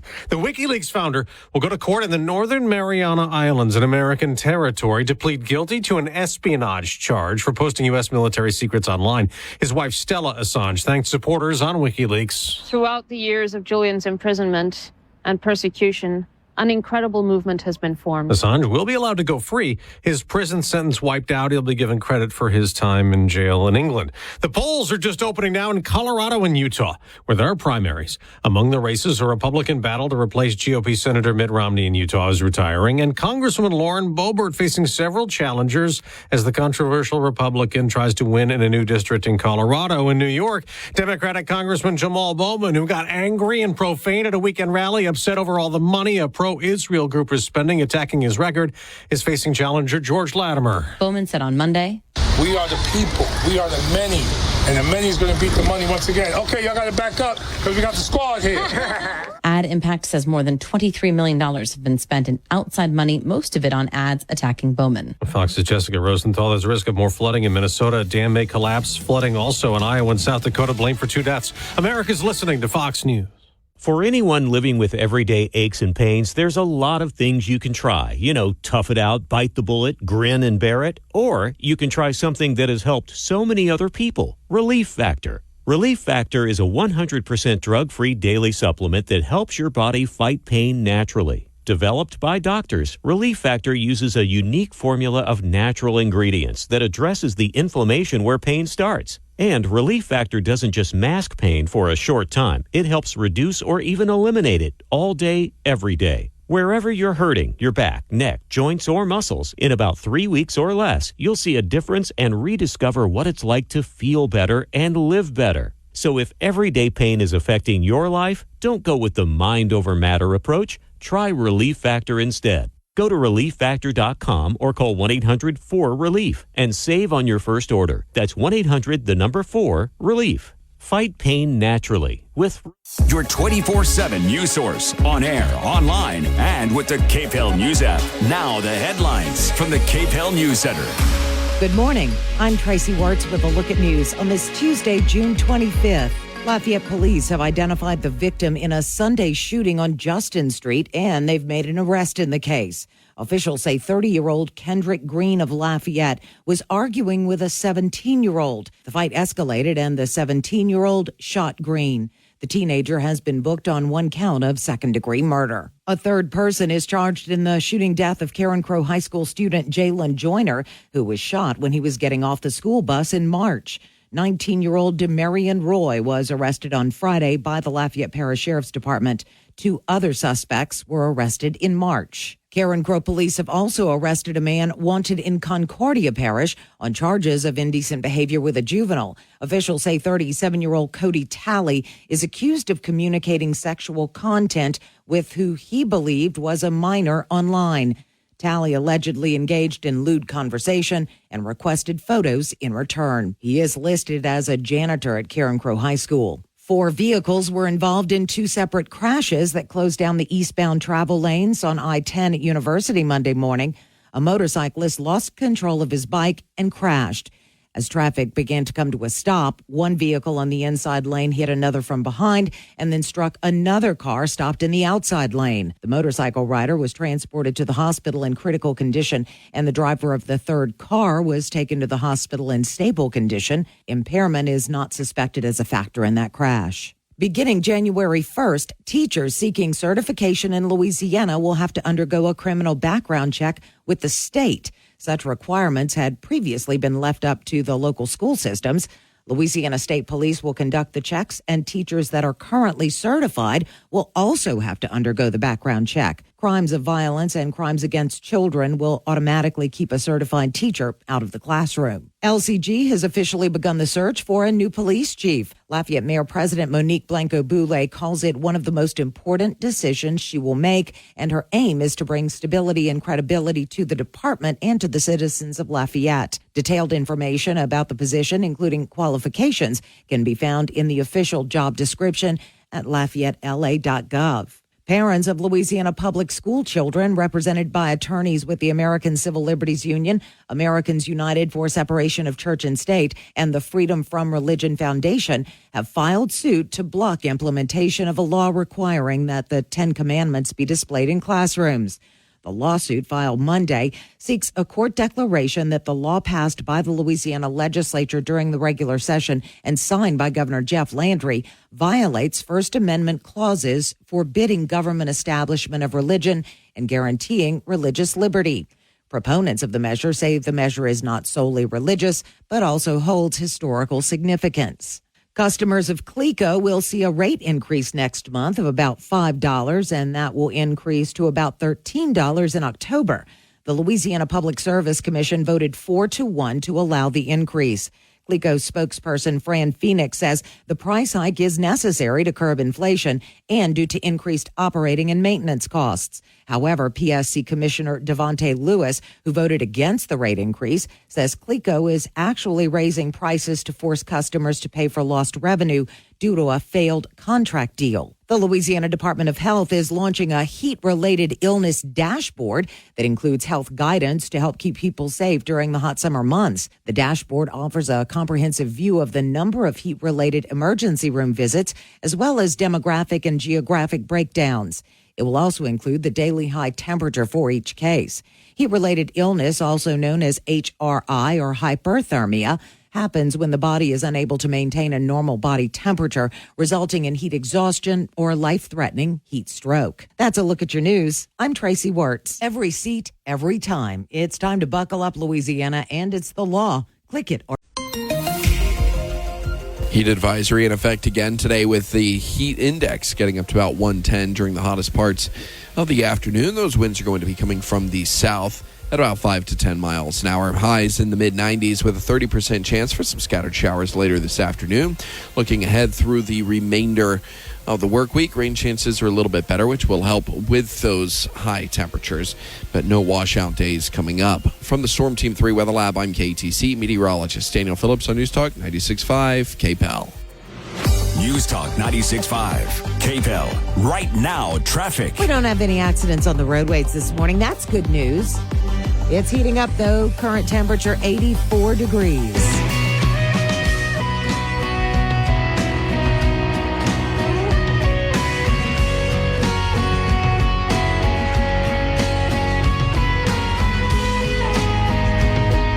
Good morning and welcome back into Acadiana's Morning News on this Tuesday. It is June the 25th. KPEL News Time is 8:10, and on Tuesday mornings we do Real Talk about real estate. And the second half of that, we talk the legal stuff that's so incredibly important. Randy Olson with Prime Title is in this morning. Good morning, Randy. Good morning, Tracy. Have you been staying cool? It's been ridiculously hot these last couple of days. Stay inside. Thank God for air conditioner, huh? Absolutely. And the AC repairmen who fix it if it decides to go sideways. All right, so Randy, Prime Title is a title company. First of all, let's talk about title because I think you guys probably get a lot of calls. Hey, I need to switch over my car title.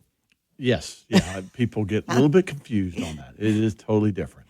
Okay, so tell us, how should one choose a title company? Well, typically, we'll start the process. The process is you find a property, you get under contract. Well, then that's a big step, but it's only a step in the process, right? One of the steps is finding a lender. Another step is finding the title company. How do you do that? Well, some people already have relationships or know about somebody, but many don't. Mm-hmm. So a lot of them look for friends or other people to refer them to a title company. Realtors are a big source because you're already working with the realtors. Realtors deal with title companies all the time. Right. So they'll have their favorites. One, two, or they'll give you maybe 2 or 3 to choose from. Maybe, you get a quote for fees if you want to quote, get a quote on cost. Lenders are also dealing with title companies all the time. They're also a good source for that information. Friends who have bought and sold houses, you might want to ask them. So it's different ways to find out about a title company through different sources. Who chooses the title company when you say you? Because it's one side of the transaction typically, right? Yes, that's a real good question. There's a general rule, and there's, of course, exceptions to the rule. The general rule is the buyer chooses because in this state, the buyer pays the bulk of the closing costs. Mm-hmm. The buyer pays for the title work to be done. The buyer pays the title insurance to be done. The buyer pays the recording of the sale and the preparation of the sale. The buyer pays, of course, all the lender fees. Mm-hmm. Seller really only pays. There are a few seller designated costs that the seller has to pay for. Basically, things like to cancel their mortgage, their process, maybe some FedEx fees. If we have to wire money or FedEx things out there, we'll charge them to do that because we get charged to do that. Right. But generally speaking, the buyer chooses. Now, that is negotiable. There are times when a particular seller, like a repossessed property, like a bank, and they're selling it, sometimes they will, in their contract, dictate that you have to go through their title company. Another provision will be a seller may be contributing multiple thousands of dollars toward closing costs, and they'll say, but you need to go through prime title. Right. Because they used me before, and they said they want, to use us, and they're contributing closing costs so they can dictate. So there are different reasons why it can be chosen different ways, but the general rule is the buyer selects. Okay. So if you are a seller and you want to contribute to closing costs, that's something that, as you said, can be negotiable. And I would think that it would be up to the seller then to do their research and say, okay, where, maybe get those quotes and so forth and so on before they offer a certain amount of money toward closing costs. Well, a lot of times they do that, and I typically say, depends upon the buyer's closing costs can vary dramatically. Okay. First of all, if they're paying cash, it's way lower because you don't have lender fees. And then on the lender side, they can be significantly different because of the type of loans they're doing and the type of fees involved. It can be $4,000, $5,000, $7,000 versus $1,000 or $2,000. Mm-hmm. So I usually tell a seller. Our sellers don't want to pay closing costs. Well, of right? course not. They right. don't want to. But part of the negotiation, it may be instead of lowering their price, they may say keep the price here, but we'll pay you $2,000, $4,000, $5,000 toward closing cost. And so it's just a matter of a dollar amount for the seller. They don't necessarily have to research anything. They'll just, whatever they are willing to give up in their total net price toward closing cost, that's what they should do. And obviously they want to pay the minimum, but again, to sell the house, they may have to give. And the benefit, I would think, to offering closing costs is because it can be calculated in the cost of the house for a buyer. That's right. So if you keep the price higher but you get a contribution toward closing cost, the loan is based on sales price. Right. So you can borrow a little bit more money, okay, and so your down payment is a little bit less, and you've got this contribution toward closing costs. So bottom line, for buyers who don't have a lot of cash, this is a way to get into a house. So a lot of times I will see deals where they'll negotiate a price, let's say $200,000, they both agree, but then they'll bump the price to $205,000. And with a $5,000 contribution, just to help the buyer who is limited on down payment and closing cost money. Right. And look, and again, the lender's looking at how much is the house selling for. That's right. The details aren't necessarily as important, right? The purchase price is what they're looking at on the purchase agreement. Right. And they'll see the contribution toward closing cost, but they'll base their loan amount on sales price. Right. So when you look at the real estate transaction, you talked about you've got the buyer, you've got the seller, you have a home that's being bought and sold. You've got, I would think, hopefully a realtor involved at some point, or you do or you don't, but you have that party. You have a lender if you are borrowing the money, and then you have the title company. I think that it's pretty easy for people to know what to expect from a realtor or a lender. What should they expect from the title company and in the process, in that whole title process? Paint us a picture. Sure, absolutely. Once, as I said earlier, you get under contract. One of the steps you have to find and identify and choose a title company. So let's say you've done that. Well, first thing we need as a title company, we need a copy of the purchase agreement. And I always tell everybody, make sure we get all the versions, because sometimes there are addendums or amendments to the contract changing the purchase price, sometimes, or contributions for repairs, that kind of thing. We need to know all that because we're dealing with the money. We've talked about this closing and disclosure and the settlement statement, right, which we'll talk about in a minute a little bit more. So the title company gets a file, they get the contract, they set up a file. They will contact the parties. They'll contact the realtors. They'll contact the buyers and sellers for information. We need from realtors, we typically need the commission. What is the commission and how is it split between the two companies? That's become a bigger issue. And I know that Walter and Deborah have talked about that under the new ruling and that kind of thing as far as who's paying the commission and how it's to be collected. But we need to know because we're the ones who will collect it and actually write the check for the commission. So that's one thing. The buyers and sellers, we need a lot of information about them. Full names, marital status, addresses, future addresses. We need social security numbers. That's obviously very touchy in today's world. Yes. Okay. But we do need that information. We try to do it as make it easy on people, try to make sure they understand why we need it. But it is part of our process in doing a closing.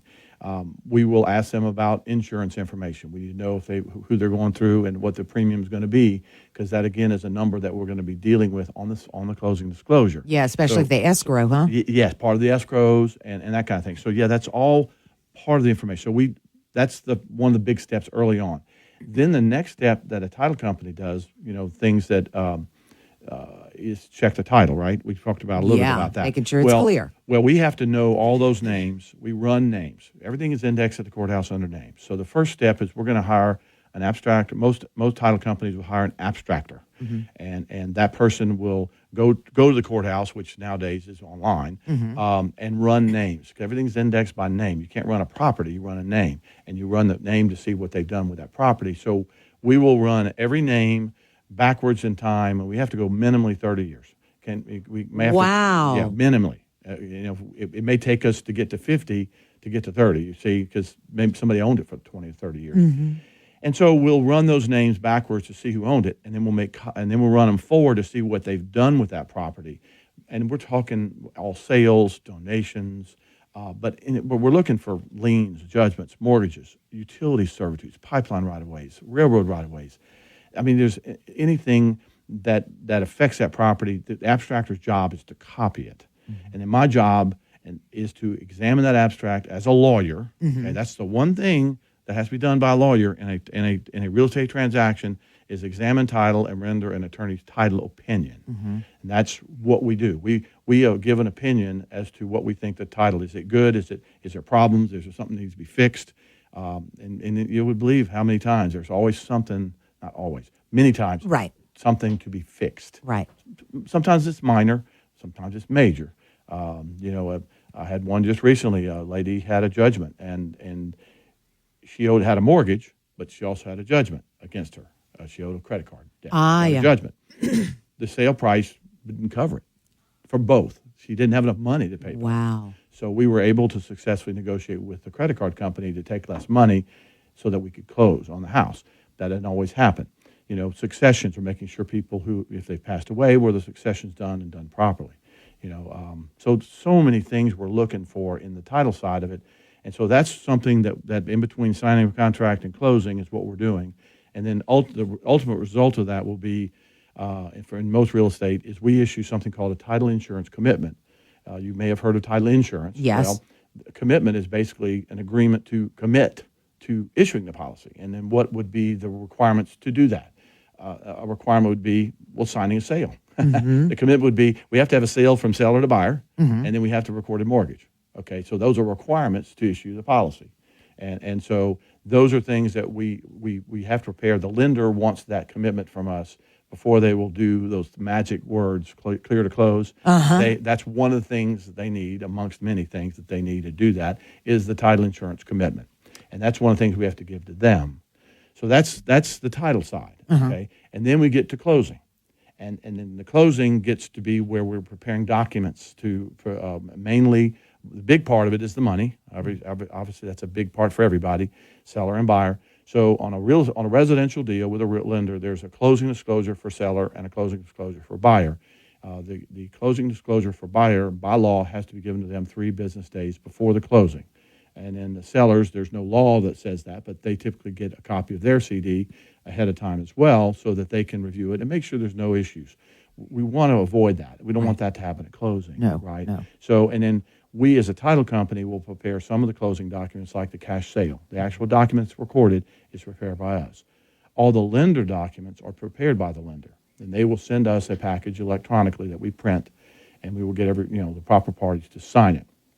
And then, of course, scheduling a closing is never an easy project. Can you imagine? Because you have, think about it. You have enough trouble.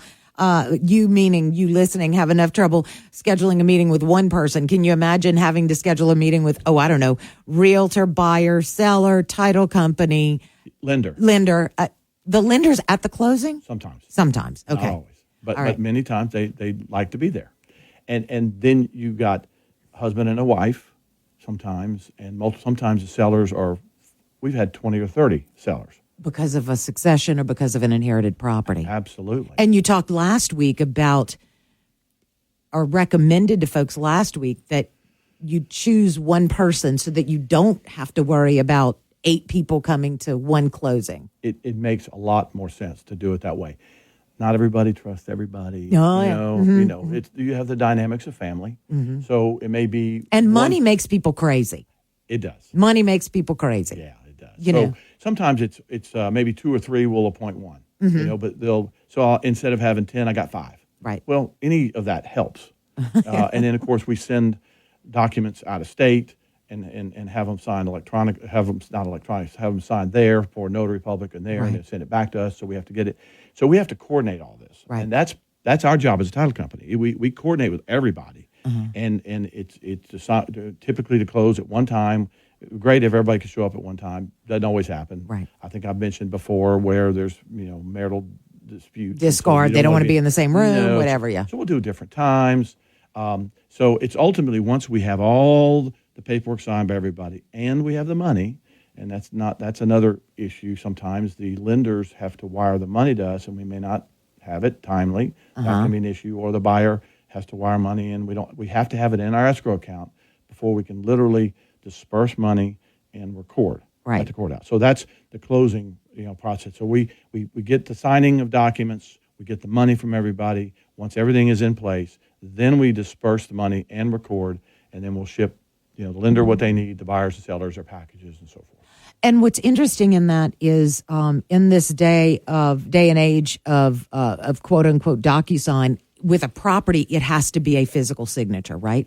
It does at this time. Right. The law is out there to electronically sign, but it's not been adopted yet in the real estate closing world yet. So we need wet signatures, as they say. Yeah. And we still need that. People keep asking me, can I just DocuSign? And I have to tell them no. Not yet. Certain things we are doing DocuSign. I know the realtors consistently use that for their purchase agreements. I did it myself. You did it yourself, yeah. And so that's pretty consistent. And we're using it on other documents, too, that don't require notarization, that kind of thing. But it's not out there yet. I would say in the next 3, 4, 5 years, it will be. It fascinates me, too, because I'm like, anybody could be doing this. That's just the cynic in me, Well, I'm still not sure how it's going to work. I mean, I know it's out there, and when you notarize, people don't. What is a notary? What's the purpose? The whole purpose of a notary is to make sure the person who's signing is the person who's signing. Right. Is making sure that that's a legal signature of that person. And so, how are we going to do that remotely? And how are we going to do that electronically?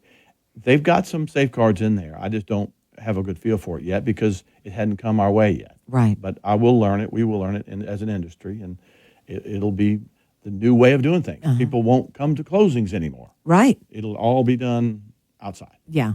Which I guess as an attorney would make you feel nervous until you get some assurance that it's actually valid. Yeah. Or, I can imagine that's a slippery slope. Yeah, it is. Old dog, new tricks. Yeah. Kind of thing. It's just kind of get used to things. But, the industry has changed a lot in the 30-plus years I've been doing it. And, I know we got to adapt. And I know it's coming. And so we'll be ready. Prime Title will be ready. Absolutely. Prime Title. Randy Olson with Prime Title. Hopefully you learned something. I know I learned a lot right there. And if you need information, if you need a closing firm, give Randy and his staff a call. Randy, always a pleasure. Thank you so much. KPEL News Time, 8:27. Mr. Rogers said, look for the helpers. You can always find people who are helping. Thank you to all the first responders who put their lives in danger to help us when my brothers and sisters and mom and dad and grandpa and grandma need them. Thank you, first responders. This is what I signed up for as a first responder. I am constantly worried about being exposed to this virus and potentially bringing it back to my home and my family. I'm going to continue going to work day in and day out and providing help to those that need it. We look out for the helpers because they look out for us. Thank you, first responders. Thank you, first responders. Thank you, first responders. Love you. Mwah. Be safe, look after yourself, and look after one another. Thanks. Let's show up for first responders and their families. Go to firstrcf.org to find out how you can help today. I asked what kind of family she wanted. She said, a family like yours. Learn more about adopting a teen at adoptuskids.org. You can't imagine the reward. Brought to you by the U.S. Department of Health and Human Services, Adopt U.S. Kids, and the Ad Council. Bullet points. What more will happen in federal courts regarding gun law and other rules outside of actual law? There's still a lot of analysis ongoing over the recent ruling by the U.S. Supreme Court in the case of Zaki Rahimi. The court upheld the idea of federal-level orders preventing people who are accused of but not yet convicted of domestic violence from possessing firearms. And the Garland v. Cargill ruling states the ATF banning of bump stocks was unconstitutional, leaving room for Congress to do it in the future. Senate Republicans blocked a bill to do just that, but the High Court is also sending a different case back to a lower court to be re-ruled upon. In the Gettys v. ATF case, the D.C. Circuit Court ruled in favor of the ATF being allowed to ban bump stocks. Now, due to the Cargill decision, the Supreme Court is vacating it and wants the lower court to reassess. And those are your bullet points. I'm Eben Brown, Fox News. This is House Call for Health. Protesters march in Brazil against a bill that would further criminalize abortion.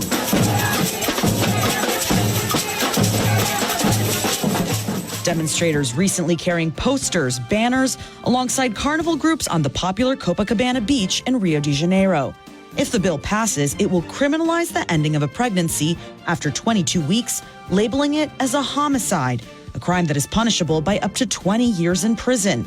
Critics say the bill would mean convicted rapists would spend shorter time behind bars than their victims, which is why the bill's author includes an increase in the rape penalty to 30 years. Abortion is currently only legal in Brazil in cases of rape, if there is a risk to the mother's life, or if the fetus has no functioning brain. For more health news, go to foxnewshealth.com. House Call for Health, I'm Anna Eliopoulos, Fox News. This hour brought to you by the Matthew James Tax Pros. Find them online at MatthewJamesTaxPros.com. Your 24/7 news source, on air, online, and with the KPEL News app. Now the headlines from the KPEL News Center. Good morning. I'm Tracy Wartz with a look at news on this Tuesday, June 25th. Lafayette police have identified the victim in a Sunday shooting on Justin Street, and they've made an arrest in the case. Officials say 30-year-old Kendrick Green of Lafayette was arguing with a 17-year-old. The fight escalated, and the 17-year-old shot Green. The teenager has been booked on one count of second-degree murder. A third person is charged in the shooting death of Karen Crow High School student Jalen Joyner, who was shot when he was getting off the school bus in March. 19-year-old Demarion Roy was arrested on Friday by the Lafayette Parish Sheriff's Department. 2 other suspects were arrested in March. Carencro police have also arrested a man wanted in Concordia Parish on charges of indecent behavior with a juvenile. Officials say 37-year-old Cody Talley is accused of communicating sexual content with who he believed was a minor online. Talley allegedly engaged in lewd conversation and requested photos in return. He is listed as a janitor at Carencro High School. 4 vehicles were involved in 2 separate crashes that closed down the eastbound travel lanes on I-10 at University Monday morning. A motorcyclist lost control of his bike and crashed. As traffic began to come to a stop, one vehicle on the inside lane hit another from behind and then struck another car stopped in the outside lane. The motorcycle rider was transported to the hospital in critical condition, and the driver of the third car was taken to the hospital in stable condition. Impairment is not suspected as a factor in that crash. Beginning January 1st, teachers seeking certification in Louisiana will have to undergo a criminal background check with the state. Such requirements had previously been left up to the local school systems. Louisiana State Police will conduct the checks, and teachers that are currently certified will also have to undergo the background check. Crimes of violence and crimes against children will automatically keep a certified teacher out of the classroom. LCG has officially begun the search for a new police chief. Lafayette Mayor President Monique Blanco-Boulay calls it one of the most important decisions she will make, and her aim is to bring stability and credibility to the department and to the citizens of Lafayette. Detailed information about the position, including qualifications, can be found in the official job description at LafayetteLA.gov. Parents of Louisiana public school children, represented by attorneys with the American Civil Liberties Union, Americans United for Separation of Church and State, and the Freedom from Religion Foundation, have filed suit to block implementation of a law requiring that the 10 Commandments be displayed in classrooms. The lawsuit, filed Monday, seeks a court declaration that the law passed by the Louisiana legislature during the regular session and signed by Governor Jeff Landry violates First Amendment clauses forbidding government establishment of religion and guaranteeing religious liberty. Proponents of the measure say the measure is not solely religious, but also holds historical significance. Customers of Cleco will see a rate increase next month of about $5, and that will increase to about $13 in October. The Louisiana Public Service Commission voted 4-1 to allow the increase. Cleco spokesperson Fran Phoenix says the price hike is necessary to curb inflation and due to increased operating and maintenance costs. However, PSC Commissioner Devontae Lewis, who voted against the rate increase, says Cleco is actually raising prices to force customers to pay for lost revenue due to a failed contract deal. The Louisiana Department of Health is launching a heat-related illness dashboard that includes health guidance to help keep people safe during the hot summer months. The dashboard offers a comprehensive view of the number of heat-related emergency room visits, as well as demographic and geographic breakdowns. It will also include the daily high temperature for each case. Heat-related illness, also known as HRI or hyperthermia, happens when the body is unable to maintain a normal body temperature, resulting in heat exhaustion or life-threatening heat stroke. That's a look at your news. I'm Tracy Wirtz. Breakfast is the most important meal of the day. Make it even more important by dining at an Eat Lafayette restaurant and using your digital passport to check in to win a 3-night getaway with airfare to Austin, Texas for 2. Sponsored by Lafayette Coca-Cola. EatLafayette.com from Lafayette. You're never completely ready to adopt a teen. For late nights writing English papers. For your teen's music taste. For dinners where they talk more on their phone than with you. For the first time, they call you mom.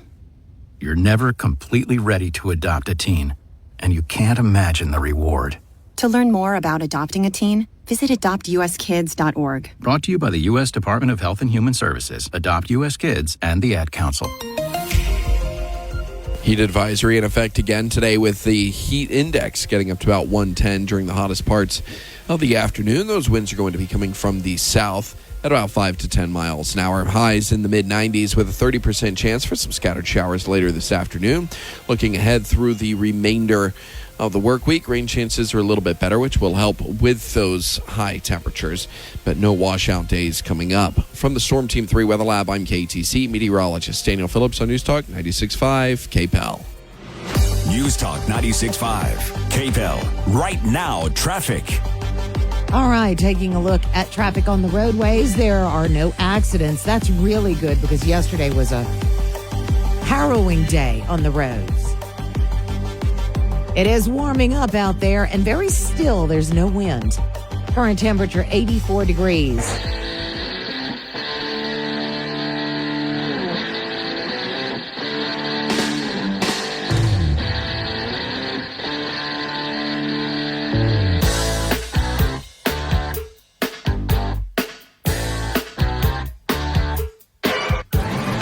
KPEL News time is 8:42 on this Tuesday. It is June the 25th. Tracy Wertz hanging out with you. Want to say thank you so much to our guests this morning.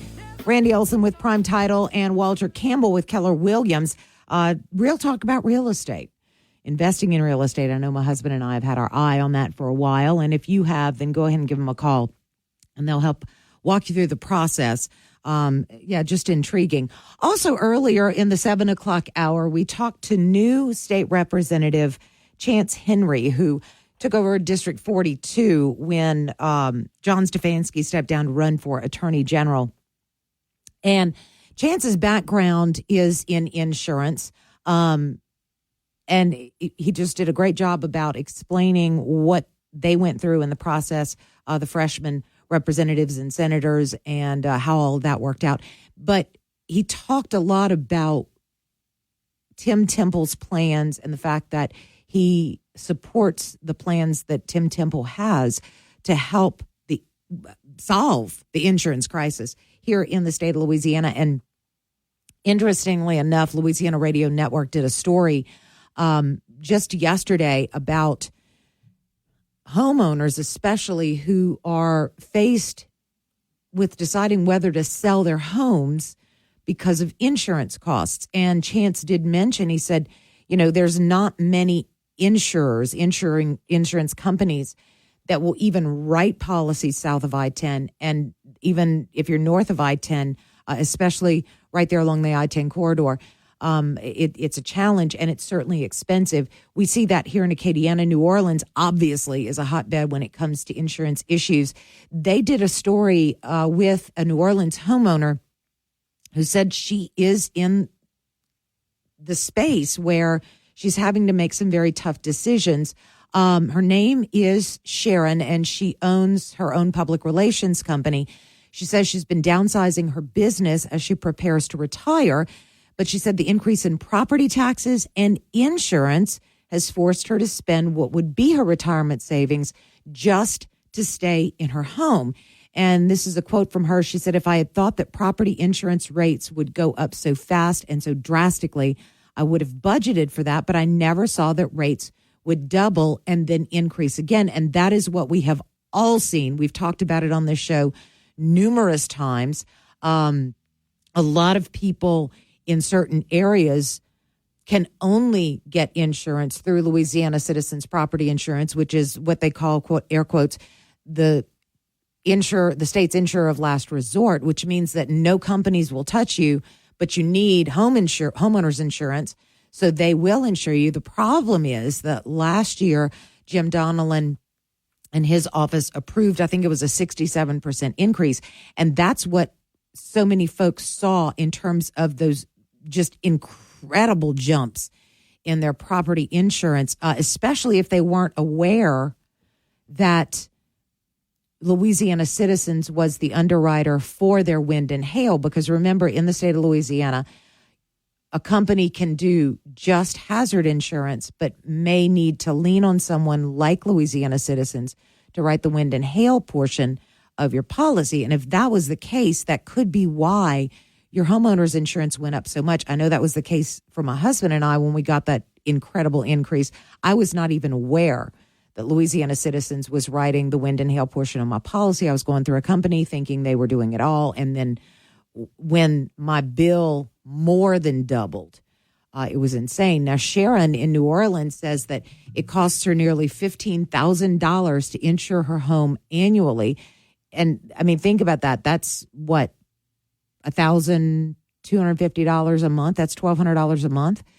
For those of us who have had mortgages for probably 10, 15 years, that's more than the cost of the actual mortgage. And that is absolutely daunting. And I've heard similar stories from folks here, especially when those insurance hikes started going into effect last year. A lot of folks saying, I'm going to have to sell my house. I cannot afford the insurance. Shop around, and hopefully we will see some light at the end of the insurance crisis tunnel sooner rather than later, as our Louisiana legislature tries to work through the situation. And hopefully Tim Temple's efforts in the space of attracting new insurance companies is successful, because I agree with what Chance said earlier. Competition brings down prices. And so fingers crossed and all the prayers going up that those efforts actually go through and result in things that are good for Louisiana. KPEL News Time is 8:47.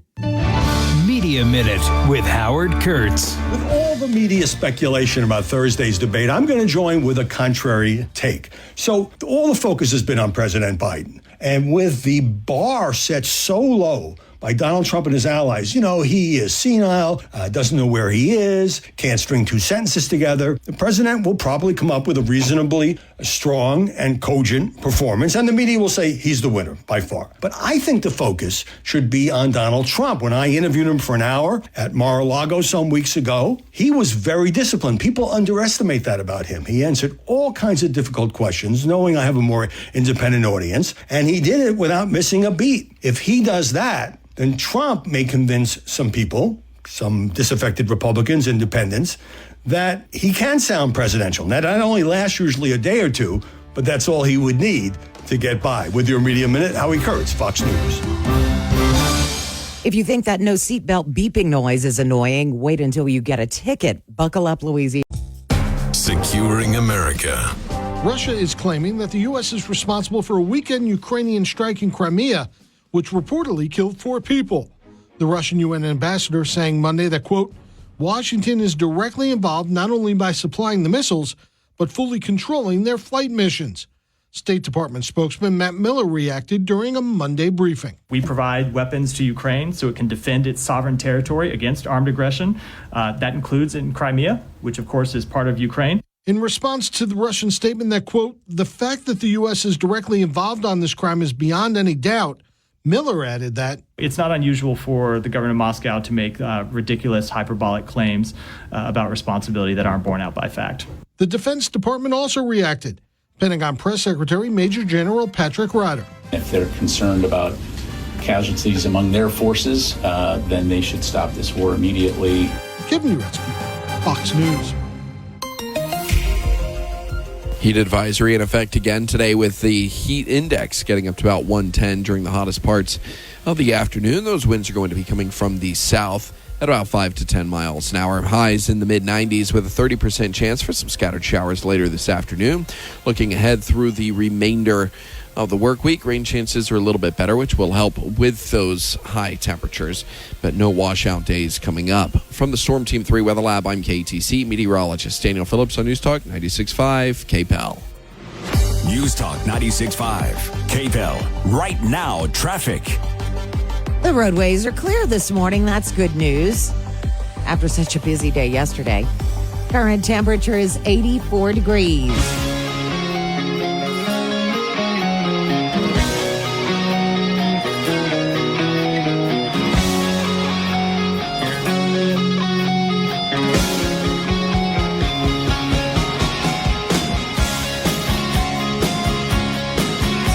KPEL News Time is 8:54 on this Tuesday morning. It is June the 25th. Tracy Words hanging out with you.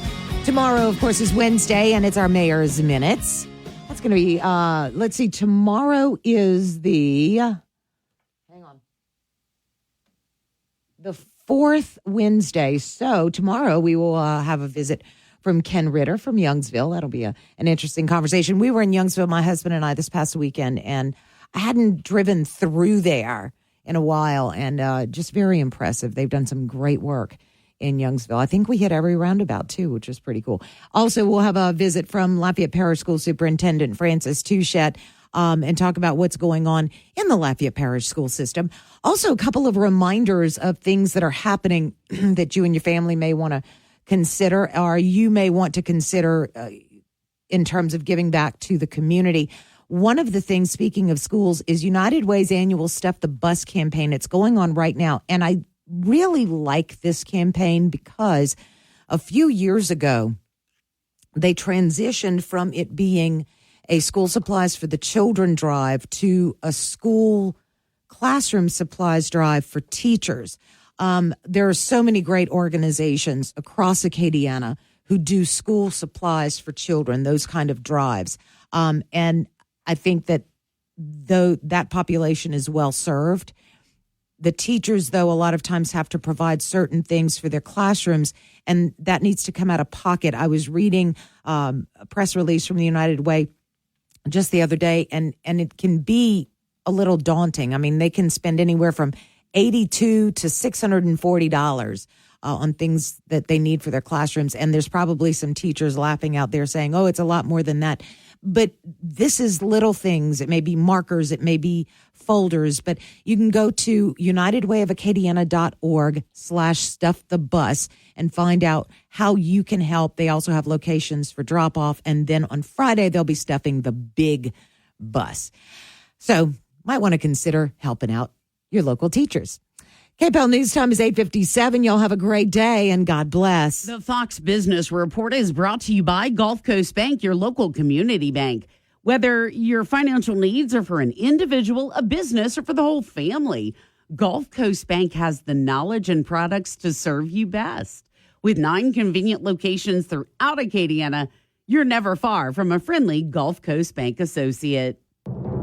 I'm Neil Cavuto, and this is the Fox Business Report.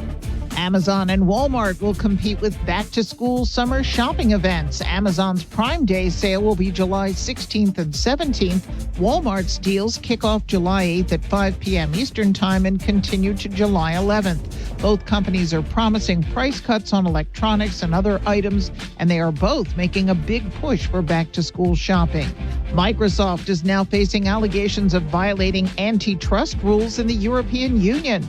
The European Commission accuses Microsoft of giving its Teams communications tool an advantage by bundling it with Office and Microsoft 365. Chipotle Mexican Grill splits its stock 50-for-1 today after the market close. The stock's been trading at more than $3,100 a share. That's your Fox Business Report. I'm Ginny Coselda, invested in you. You can host the best backyard barbecue when you find a professional on Angie to make your backyard the best around. Connect with skilled professionals to get all your home projects done well. Inside to outside, repairs to renovations. Get started on the Angie app or visit Angie.com today. You can do this when you Angie. Should you buy? Should you sell? Where do you start? Join us each Tuesday morning at 7:30 for Real Talk about real estate. Our industry aces, Walter Campbell and Deborah Pierce with Keller Williams, offer advice for buyers, sellers, and investors. From flipping to financing, they'll answer your questions and share tips on how to do it right. Real Talk about real estate. Tuesday mornings at 7:30 on News Talk 96.5, KPEL, on air and on the app.